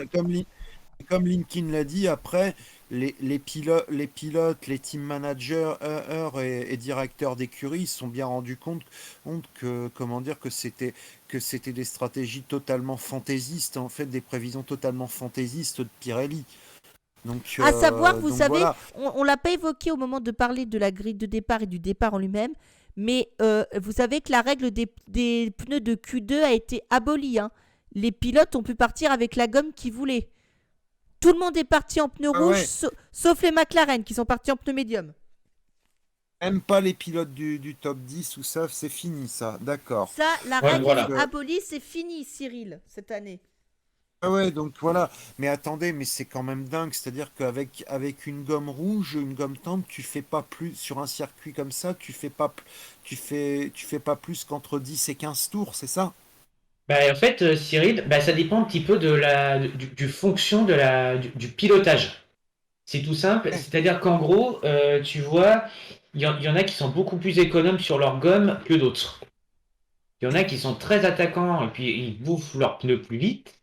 Et il y en a d'autres qui sont un petit peu plus légers sur leur volant et qui font en sorte de faire durer un peu plus leurs pneus et que quand au moment où on s'aperçoit que l'adversaire devant est un peu plus en difficulté, c'est là qu'ils se mettent à pousser pour pouvoir justement profiter pour grappiller une place. ouais, Voilà. Donc ouais. du coup, voilà, c'est tout bête. On a environ entre le 14 et 15e tour, on a Verstappen qui pite pour les softs, Sainz il fait pareil. Au tour 16, il couvre la stratégie de Verstappen pour mettre les softs, parce que justement, Verstappen cherche à jouer l'undercut parce qu'il n'arrivait pas à lui revenir dessus. Donc ça, c'est... Voilà. On se passe, et puis après, c'est là qu'on en arrive à un point qui va un peu nous faire plaisir, c'est-à-dire qu'en fait, à ce moment-là, eh ben, l'undercut de Verstappen n'était pas forcément si mauvais, même s'il n'a pas fonctionné, parce qu'il nous a permis que pendant 3 tours, on ait un beau duel, très clairement, entre la Ferrari et la Red Bull, où ça s'est battu sur Parce que les peut-être virages. probablement parce que l'option qu'a choisi Max, c'était la seule justement pour pouvoir rester dans le sillage des Ferrari. Mais toujours est-il en fait qu'en fait là sur ce que tu viens de dire là précédemment, tu es en train de nous expliquer qu'en fait, suivant le style de pilotage du pilote, si tu prends par exemple le départ de la course avec je sais pas, une gomme rouge tendre, une soft. En fait, suivant ton style et ta capacité à faire durer les pneus, en fait, tu feras qu'entre 10 et 15 tours, quoi. De N'oublions toute pas. C'est ça façon, que Oui, non mais c'est ça, attendez. c'est Ah, c'est- ah, ça, c'est là, ça ce c'est que ça trop. veut dire, en fait. Non, mais c'est trop Se mettre d'accord simpliste. là-dessus, c'est bien ça. Cyril, c'est trop simpliste comme raisonnement. T'as plein de choses qui rentrent en parallèle. Effectivement, Linkin a dit, il y a le pilotage du pilote. N'oublions pas que Bahreïn, ça a toujours été une piste ultra abrasive, hein. Attention, hein. Oui, mais Quand, oui, oui, oui, oui, mais quand même, mais le fait que tu fasses moi, ça qu'entre m'étonne 10 pas, et 15 Cyril, hein, tours de avec. faire que 10-15 tours avec des Oui, pneus oui. rouges, hein. Moi, ça m'étonne pas, puisque je te rappelle quand Non, même qu'un pneu mais médium voilà, a mais avec la guimauve, oui, mais quand même, mais je veux dire, même avec la guimauve de Pirelli, mais je veux dire, mais la véritable question, c'est quand tu fais que 10 à 15 tours comme ça, comment tu veux avoir véritablement des courses avec du spectacle? C'est juste, moi, ce que je veux dire par là, c'est que c'est juste pas possible, quoi. Bah, de toute façon, c'est dans bien, ces mais cas-là, c'est ce qu'a fait Leclerc. Hein. s'ils veulent une course avec du spectacle, ils remettent la règle du pneu unique, ils se mettent des hards et puis ils vont jusqu'au bout. C'est tout, qu'est-ce que tu veux? Voilà, après, il y a plein de choses qui rentrent en compte. Moi, ça m'étonne pas du tout, hein, qu'ils fassent que 14 tours avec une gomme rouge, en rappelant que Pirelli avait ramené sa gamme de pneus la plus dure. La plus dure. Donc, Ah bah alors, s'ils ont ramené si ces clowns de Milano, ils ont ramené leur gamme de pneus la plus dure, alors je pense qu'on n'est pas sorti de l'auberge, hein, par contre, hein. Bah, Ah, ça je te c'est clair jure, parce que on n'est quand pas tu vois sorti de Leclerc, l'auberge. honnêtement, Leclerc, je vais te donner tout de suite les stratégies, mais Leclerc il pite au tour 16 pour les softs, il pite la deuxième fois au 31e tour pour chausser des médiums. Tu vois, il n'y a que les softs et les médiums qui étaient les pneus qui étaient les plus efficaces. Donc, c'est quand même. Et encore avec le plein d'essence, quand tu commences, la course avec en pneus soft avec le plein d'essence embarqué, et tes pneus soft, tu les fusilles, hein, de toute façon. Ah ben oui, mais bon. Les fusilles, hein, donc voilà. Mais non, mais là, excusez-moi les gars, mais franchement, je veux dire, on s'en sort plus là. On s'en sort plus là. Non, moi, contrairement à toi, Là, je Cyril, pense qu'on n'est pas. là, désolé de te le dire, on ne sera fondamentalement pas d'accord. Non, mais excuse-moi, mais voilà, mais moi, les bras m'en tombent, hein, voilà. Moi, ça m'étonne pas. Et moi, Bah écoute, écoute, ça t'étonne. Non, mais c'est pas moi, non, c'est pas que ça m'étonne pas, mais moi, j'arrive toujours à être sidéré parce que t'as l'impression qu'en fait, t'as creusé, que t'as creusé, on va dire, t'as creusé un trou, ou que t'es arrivé au fond de la piscine. Non, en fait, les mecs, on va dire, chez Pirelli, ils trouvent le moyen de creuser encore, tu vois. Donc, voilà, moi, c'est ça ce qui me sidère véritablement, quoi. C'est incroyable, quoi.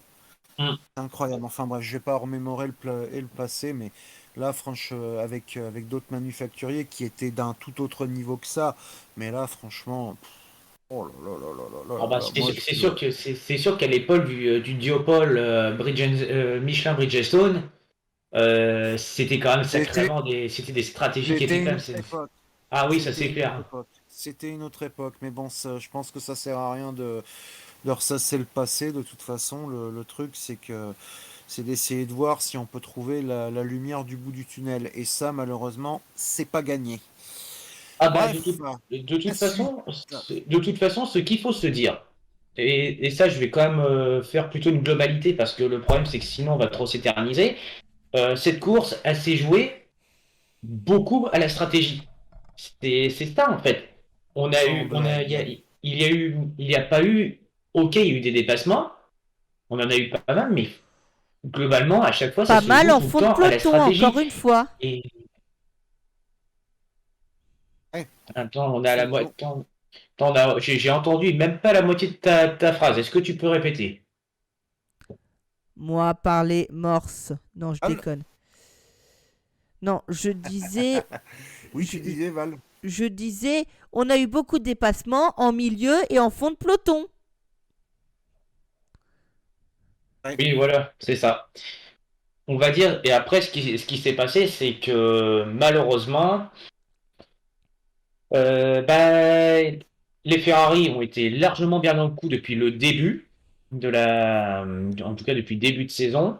Ça se voit, en tout cas depuis les essais hivernaux, elles sont quand même relativement proches, mais je voulais quand même être mesuré justement par rapport à l'écurie italienne parce que Cyril, tu l'as suffisamment rappelé X fois que certaines fois, ils ont tendance à se mettre trop la pression et que voire même la Gazzetta et le papier rose s'amusaient toujours à en faire des drames. Donc, à ce moment-là, je me suis dit, laissons les pilotes faire, on pose, on regarde, et finalement, au bout du compte, ça a plutôt bien marché parce que Charles Leclerc a remporté cette course. Bon, alors il a maîtrisé tout le week-end, hein. De toute façon, là-dessus, on ne peut pas malheureusement le nier. Euh, J'avoue que pour moi, cette victoire de Charles Leclerc, c'est vraiment une récompense par rapport à ce qui lui était arrivé en 2019, où quand on voyait qu'à 4 tours de la fin, il avait eu son problème d'injection et de cylindre, qui lui avait fait malheureusement perdre la victoire, et que c'était les deux Mercedes qui en avaient profité à la place. Donc maintenant, je suis content pour ça, mais il faut pas s'enflammer. Voilà, c'est à confirmer, parce que ce qui s'est passé derrière, bah, il y a eu le gros karma pour Red Bull, qui a malheureusement, avec leur moteur, en tout cas soutenu par Honda, eh ben, ont connu des gros soucis. Alors Verstappen, lui, c'est plus des soucis de direction lourde. Et puis, bah, Sergio Perez, lui, c'est plus du tout de puissance dans le moteur. Malheureusement, c'est ce qui a permis, en tout cas, Lewis Hamilton Ah, de. c'est des petits soucis de fiabilité de début de saison, hein. Après, faut voir, hein. Faut voir si ça se répète dans la saison, hein. Donc, je pense qu'ils vont au département moteur de Red Bull, ils vont analyser tout ça. Et puis, À savoir qu'on sait pas je pense encore que trop ce qui s'est passé, s'ils les gars, hein. identifient. Il disait pompe à Bah, essence, apparemment, mais beaucoup, il y en a qui disent que c'est le pompe à essence, MGUK, apparemment. mais pas forcément pompe à essence, on sait pas. Pour Perez, c'est forcément un problème de récupération d'énergie. Parce que vous savez, les roues se sont serrées, les roues arrière se sont serrées, le frein moteur s'est serré de toute manière. Bref, je vous ai Oui, mis c'est le ça. petit. Bah, on l'a vu, on l'a vu on l'a vu là au premier virage là, à 3 tours de l'arrivée, bah, la voiture a fait une belle équerre, hein, le pauvre Sergio, et malheureusement, il n'a pas pu repartir. Bah, Alors du coup, et puis on a aussi bah, malheureusement ce qui est arrivé. Oui, Valentin? il a fini à un tour, d'ailleurs. Oui, parce qu'il avait fait 75% de la course, donc c'est pour ça Non, qu'il est on est classé. classé quand on en fait 90 des pourcents de la course. Ah, autant pour moi alors. Du coup, 75%, c'est ben, pour on a donner des eu... points. Ah, d'accord. Donc du coup, ce qui se passe, c'est que bah, sur la globalité de la course, bah, ça a été... je sais pas. Je sais pas, toi, Val, tu t'en as pensé quoi? De quoi? Du Grand Prix en lui-même? La... Ouais, voilà, sur la globalité, hein, je parle, hein. Que dire? Euh, Moi, pour l'instant, je peux pas juger cette réglementation 2022 parce que, comment dire, on nous a promis que les voitures pouvaient se suivre. Alors oui, elles ont pu se suivre plus facilement, c'est vrai. Mais le problème, c'est toujours pareil, c'est que comme il y a tellement d'écart entre les écuries, je préfère largement aujourd'hui regarder une course de Formule 2 ou une course de Formule 3 où tu as beaucoup plus de spectacles, en fait. Même si tu as toujours la dégradation des C'est pneus qui sûr. rentre, en fait. Parce que le problème, c'est même pas encore un problème de pneu, parce que le pneu, bah voilà, on sait très bien à quoi on a affaire. Mais le problème, c'est qu'on nous a vendu des voitures qui se suivaient. Au final, chez les leaders, bah, désolé de le dire, mais il y a eu que la bataille Leclerc-Verstappen. Les Mercedes, c'est dans un no man's land. Les autres, pareil. T'avais au moins 6 ou 7 voitures à un tour avant l'arrivée de la safety car. Pareil, la safety car, c'est un scandale. Elle a laissé passer, mais ils ont même pas pu revenir se coller derrière Mick Schumacher, ce qui fait qu'ils ont tous redémarré à 10 secondes derrière, ou 15 secondes derrière. Je trouve que c'est un scandale. Voilà, la safety car aurait pu Ouais, faire ouais. un tour de plus. Puis tu pourrais même ajouter, le fait que moi, j'avais lu une déclaration de Fernando Alonso qui expliquait que bah malgré tout ça, bah c'est toujours autant compliqué et pour les pilotes de dépasser quoi. C'est lui qui le dit, hein. Alors, Non, Voilà, mais hein. et puis pareil, moi ce qui me fait trop rire, c'est le DRS quand Verstappen ouvre le DRS, la Red Bull ça devient une roquette. Gros, il a 20 km ou 30 km/h de plus, on a l'impression qu'on lui a mis de la nitro dans le moteur, sans déconner. Je te jure. Ah bah c'est ça avec l'artifice du DRS c'est-à-dire que c'est là que tu supprimes, ça Mais non, dénude c'est pas une question d'artifice, là, c'est juste une question que... Voilà. mais enfin, en attendant, c'est comme si tu dépassais sur autoroute et donc ça dénature complètement, si tu veux, l'intérêt du spectacle et donc de la course. Et ça a Sauf si toujours tu été le pars du problème principe que depuis qu'ils ont. l'intérêt, c'est de dépasser plus. Là, tu as réussi. Il faut savoir que le Alors, DRS. écoute, moi, j'ai envie de te dire un truc. Tu veux un truc pour, qu'on va dire plus simple, on va dire pour dépasser. T'enlèves ce foutu DRS, tu remets les suspensions actives, Yves qui joue sur l'effet de sol, et tu verras que des dépassements, t'en auras avec un système, on va dire beaucoup plus simple et efficace que les Alors, non. pilotes pourront utiliser comme ils le souhaitent. Statistique. Avant le Avant l'introduction du DRS, on avait en moyenne 440 dépassements par saison. En gros, tu avais 17 grands prix, ça faisait 30 dépassements par course. D'accord? Aujourd'hui, depuis que le DRS a été mis en place, tu as 2 fois plus de dépassements. Oui, 800, sauf que 880. Sur 20 courses, ça fait Sauf que c'est 40. t'as des zones dans des zones prédéfinies en fait où tout est préparé, calculé à l'avance quoi. Je veux dire, il n'y a plus ce côté comment dire imprévisible si tu veux eux qui fait que comment dire ça donnait justement du piment justement à la course automobile. Et, en- Donc voilà. et Ah, encore, Cyril, tu sais, tu prends l'exemple, tu sais maintenant, mais les pilotes, ils sont aussi une bonne arme pour se défendre, c'est la batterie Bleu RS. et en plus de ça, Et ouais, alors, voilà. t'imagines, tu prends l'exemple Pierre Gasly, quand il gagne à Monza en 2020, quand il a vu que à chaque fois Carlos Sainz il le revenait à pleine balle avec le DRS, lui qu'est-ce qu'il faisait? Il actionnait la batterie Mais bien sûr. justement pour compenser la perte de de distance, parce qu'il Alors savait que la qu'en fait, McLaren était plus rapide. Tu vois, dans les années, quand est apparu le système des suspensions actives dans les années 80 puis 90, donc 90, l'avènement, ça a été quand justement les Williams Renault l'utilisaient à l'époque des Nigel Mansell, des Alain Prost, etc. Le pilote, il actionnait justement sur un bouton le système de suspension active. La voiture s'abaissait dans les lignes droites, jouant sur l'effet de sol et gagnait en vitesse de pointe. Et se rehaussait, on va dire, dans les virages après pour gagner, on va dire, en tenue de route. Sauf que la différence, c'est que par rapport au DRS, c'est que tu n'avais pas de zone prédéfinie de DRS, donc le pilote pouvait l'utiliser comme il le voulait et à sa guise. Mais au moins c'était moins prévisible que ce qu'on voyait aujourd'hui quoi, ce qu'on voit aujourd'hui. Donc voilà. Mais après moi je pose la question pourquoi est-ce qu'à votre avis et depuis des années on a des team managers, des ingénieurs etc. qui depuis des années ils réclament justement le retour de ce système-là. Pourquoi à votre avis? Ah bah ça Bah, c'est moi, je suis pas pour dans leur autant, tête, bah donc j'en sais tu le rien. dis.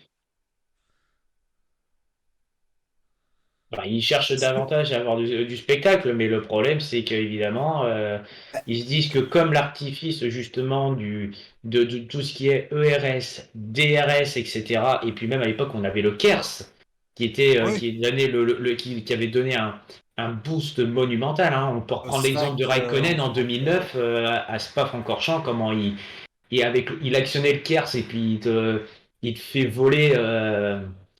C'était, je crois, Fisichella juste après le raidillon de l'eau rouge.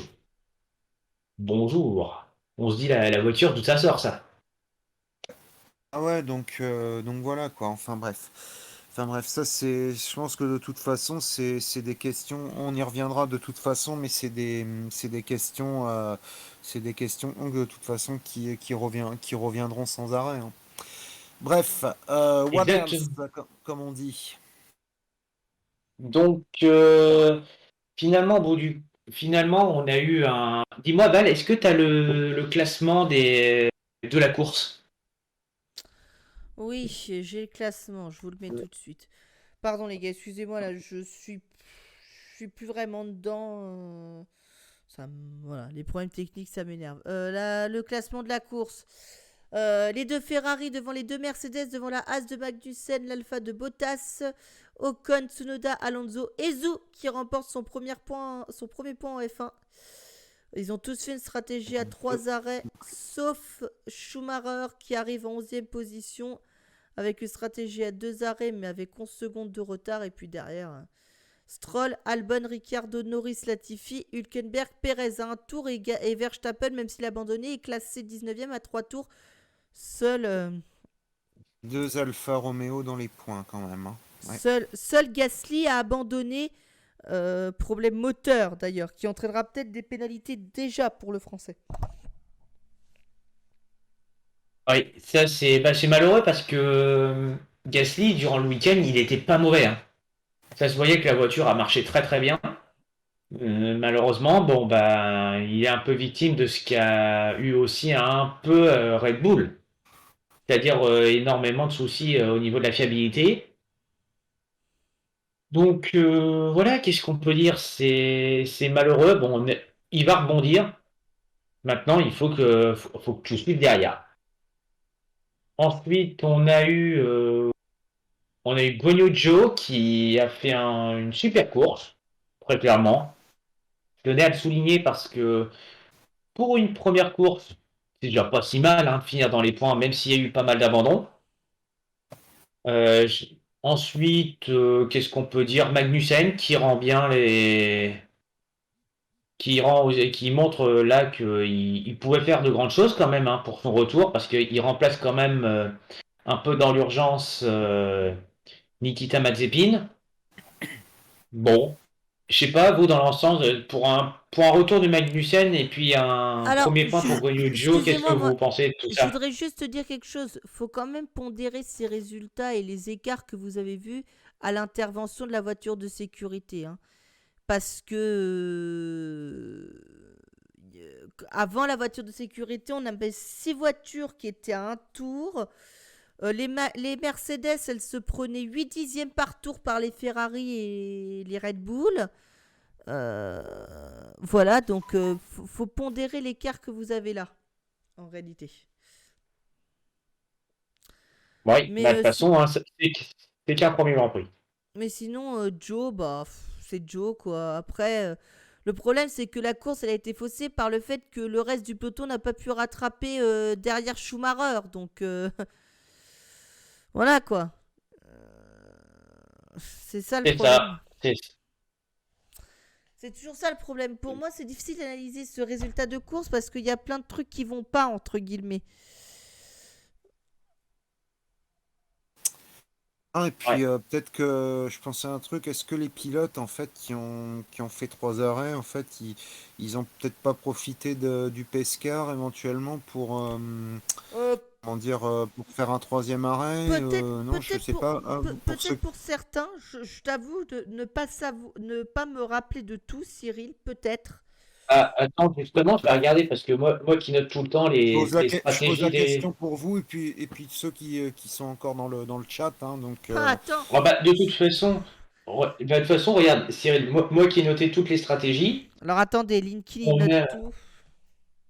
bah, on voit la voiture de sécurité est rentrée au 45e tour. Voilà. Il faut Non! prendre en Ah si! compte. Si, 45e tour, Linky. 45, Je sais qu'elle est partie au 50. 45e. Elle est partie à la fin du 50e tour, ça j'en suis sûre. Rentrée au 45e. Ouais, entrée sur la piste au Justement, 45e. il et lui on restait est. quoi, 12-13 tours, quoi, c'est tout, donc ouais. Ensuite, on a eu un pit de Leclerc au 47e. Oui, ça Donc, oui, il lui a Leclerc, fait il en a 3 profité pour arrêts. faire son troisième arrêt. Justement, il a joué le coup du pit stop gratuit. Eh oui. On a dire que au tour 51, Parce que c'était euh, ça la il question, hein, en fait, ouais, hein. il y a reprise de course. Donc c'est là qu'il y a Verstappen et Sainz qui se battent en duel, mais ça a duré très peu de temps. Au 54e tour, bah, c'est là que Verstappen a ses problèmes et que Carlos Sainz en profite pour passer. Et puis au 57e, et bah, c'est Sergio Perez qui malheureusement est lui aussi contraint à l'abandon. Donc, mais ça, on en avait parlé pour problème de fiabilité. Donc en fait, c'est donc là-dessus, bon, après pour ce qui est du classement pilote, pas besoin de le réévoquer parce que c'est tout à fait le même classement qu'il y a à l'arrivée. Juste, Valentin, t'as quelque chose à rajouter ou pas? Bah, les classements, on y va. Euh,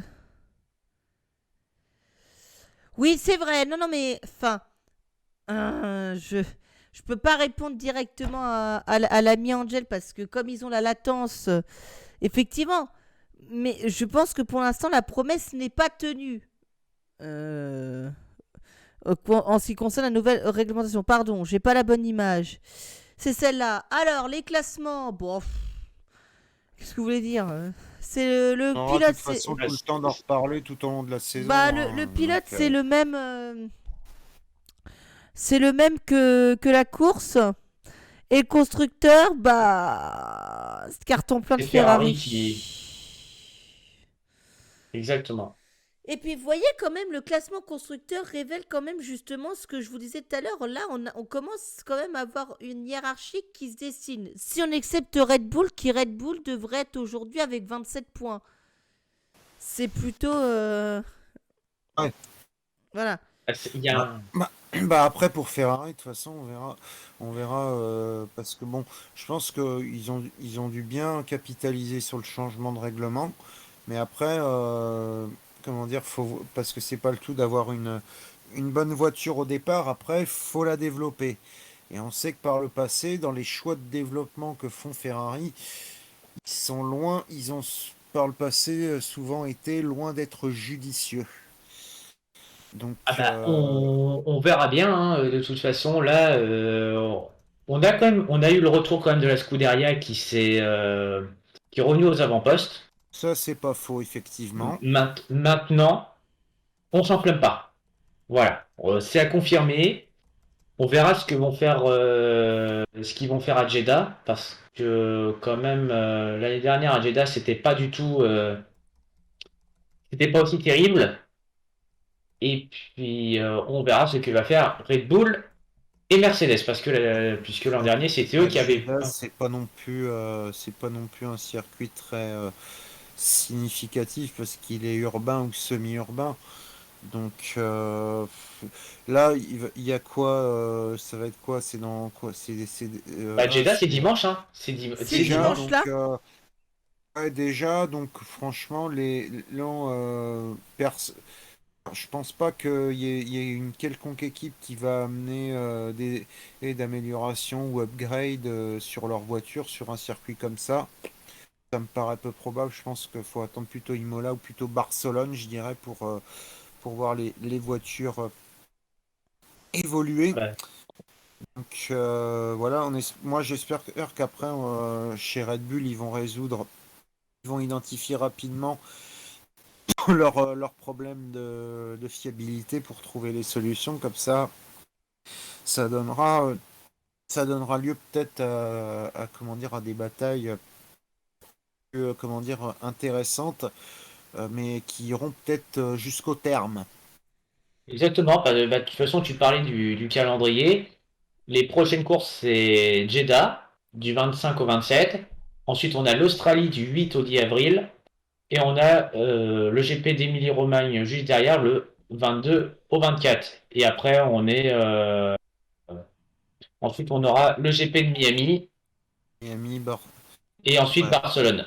Donc là, voilà. donc là, c'est à partir de ces grands prix-là qu'on pourra vraiment établir très clairement une hiérarchie. Pareil, Miami, c'est totalement moins inconnu. Tu te demandes, mais qu'est-ce qu'ils vont aller foutre là-bas, quoi. Enfin bref, bon, ça c'est, vous me direz, encore une histoire de gros sous, hein. Donc voilà, mais bon, ça c'est un autre débat. Mais bon, c'est pas non plus sur des circuits Alors, comme Melbourne ou Miami que les voitures, eux, évolueront, quoi.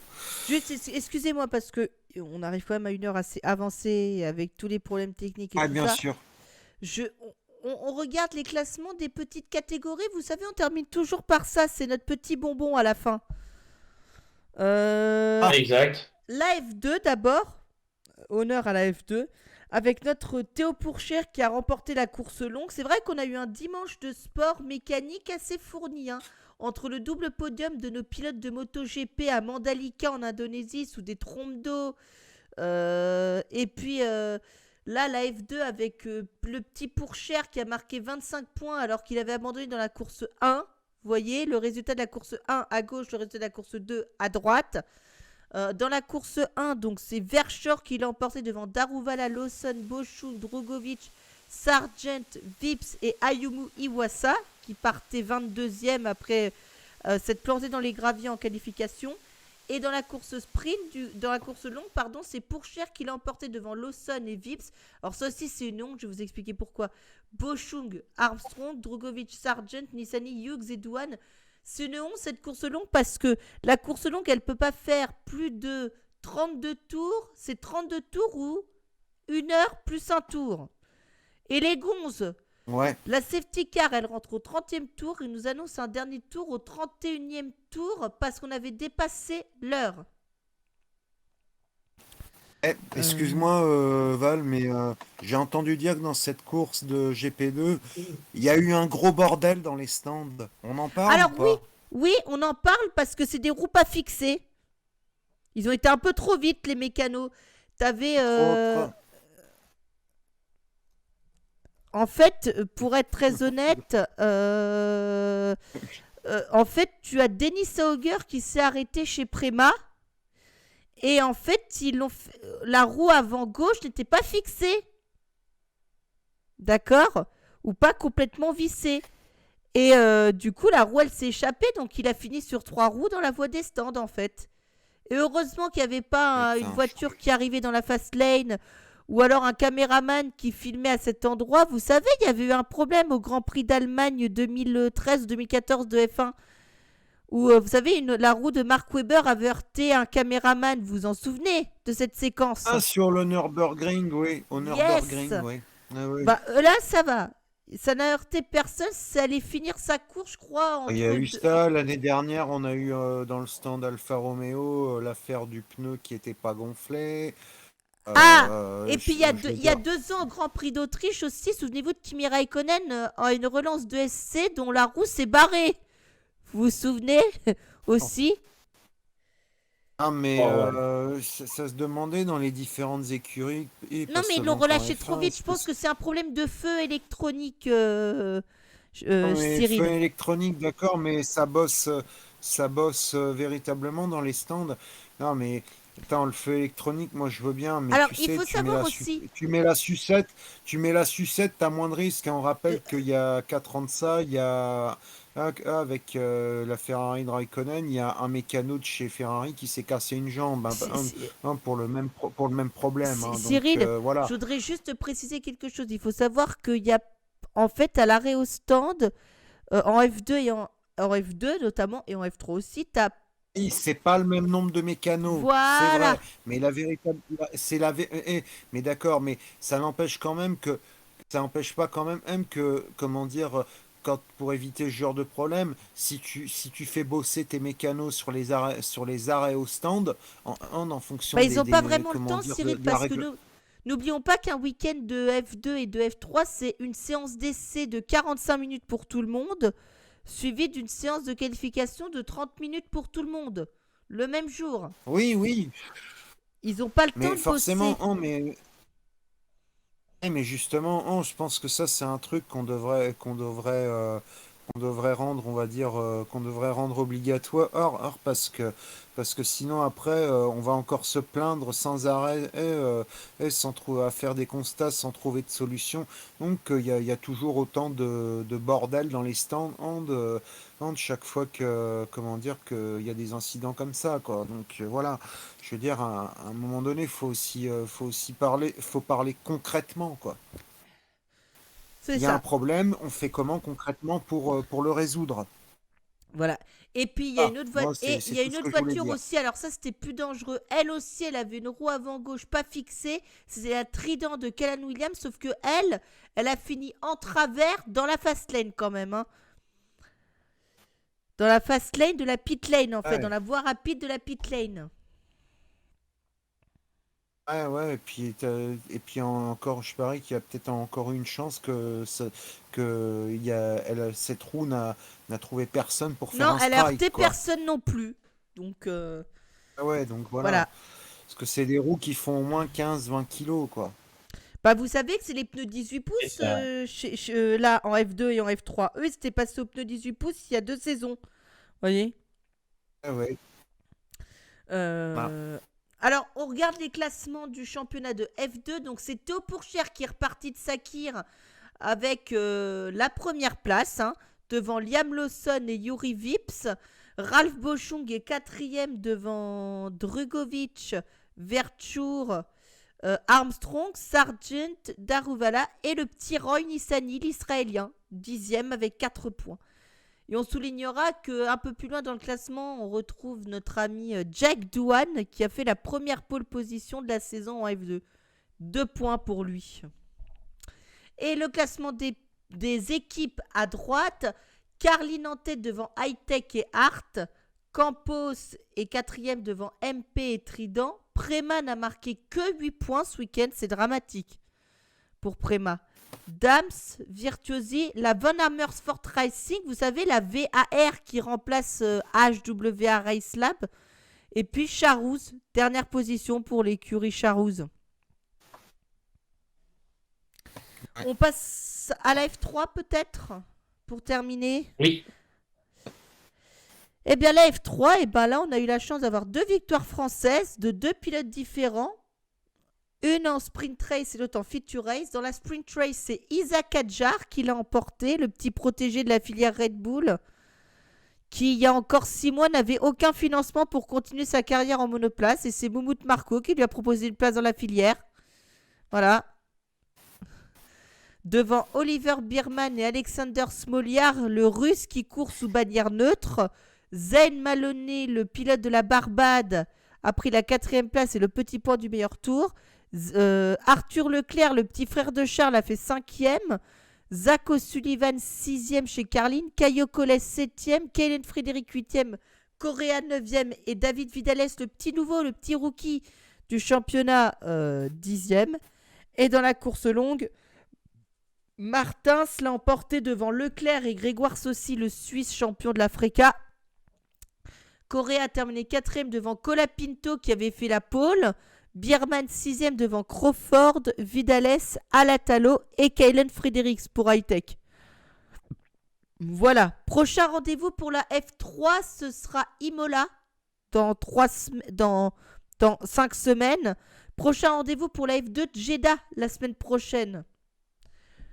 Où Théo Pourchère va essayer de conjurer le sort après son grave accrochage avec la charouse de Fittipaldi, si vous en souvenez. Le classement du championnat du monde des pilotes. Fils de Christian. Oui, c'est ça. Et ça doit être le frère ou le cousin de Pietro, le pilote d'essai de chez As. Alpine. On se souviendra tous du vol plané de Christian Fittipaldi en 93 à Monza. Sur la ligne d'arrivée. Ça pour les. Exactement. Non, mais par contre, c'était pas drôle. C'était pas drôle après ce qui s'ensuit. Mais bon, bref, ça c'est. C'est vrai. Ça Alors, appartient à l'histoire, on va dire. Excusez-moi, le classement du championnat du monde des pilotes. Donc, Victor Martins est devant Arthur Leclerc, Oliver Biermann, Grégoire Saucy, Juan Correa 5e. Bon début de saison pour le pilote américain. Enfin, colombien sous licence américaine. Franco Colapinto, l'Argentin, est 6e. Isaac Adjar, du coup, est 7e. Des Français 1 et 7, c'est pas si mal. Smoliar 8 devant Zayn Maloney et Jack Crawford. Voilà, ça c'est le top 10. Et du côté des équipes, c'est Hart qui est en tête devant Prema, Hightech, MP, Von Amersfoort Racing, Trident, Carline, Campos, Sienzer et Charouz. Ouais. Voilà. On rappelle, en F3, il y a 3 pilotes par équipe. Hein. D'accord ? Alors qu'en F2, il y en a que 2 comme en F1. C'est autre chose, hein, parce que là, quand t'as une voiture de plus, bah forcément, après, t'as une chance supplémentaire après de bien classer tes voitures et donc de marquer plus de points, quoi. C'est mathématique. Élémentaire, mon cher Cyril. Ouais. Voilà. Donc, je vous ai dit, prochain rendez-vous avec la F2 Jeddah la semaine prochaine. Prochain rendez-vous avec la F3, c'est Imola, maintenant. pour revoir ces petits jeunes. Mais moi, j'ai envie de voir la progression de Victor Martins parce qu'aujourd'hui, clairement, il joue le titre.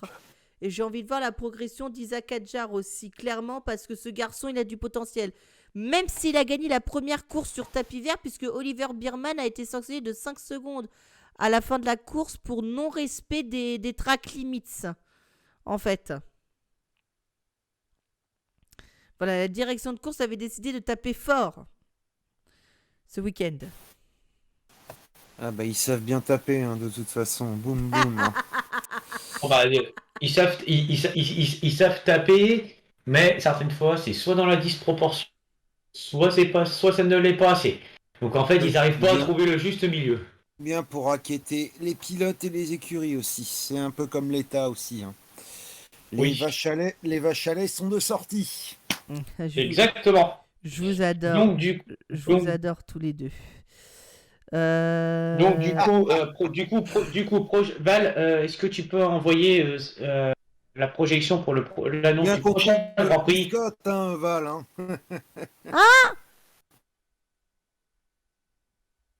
Est-ce que Faut tu peux bien. envoyer, l'image, s'il te plaît, du... C'est fait, c'est déjà fait. Prochain rendez-vous avec The Ah, Debrief. Normalement, si tout va bien. Parce que je pense qu'après ce live, clairement, je vais aller me pendre. D'accord? Donc si demain, vous voyez dans le journal que je suis mort, faut pas vous étonner. Hein. Je vais aller me pendre. Ah le pauvre. oh, Ah, fais, là, je pense Euh, qu'il va, il va fais finir pas sur les- un peloton d'exécution là. Le... Non mais fais Ah, pas je comme rigole. fais pas comme les tifosi de Ferrari en 2020 ou encore les fans de Lewis Hamilton en 2021 après la chute du King face à Verstappen. non mais Ouais. ça c'est Parce qu'il là y on en est a dans. plus d'un, à mon avis, qui a dû se suicider. Hein.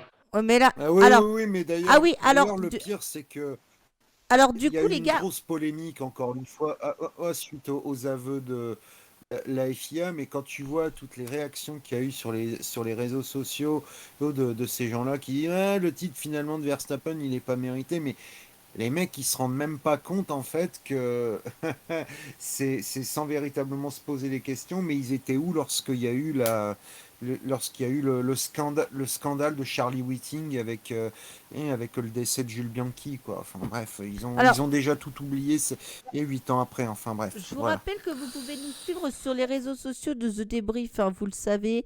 Vous pouvez nous suivre avec sur Twitter, sur Insta, sur Facebook également, sur YouTube du coup depuis peu.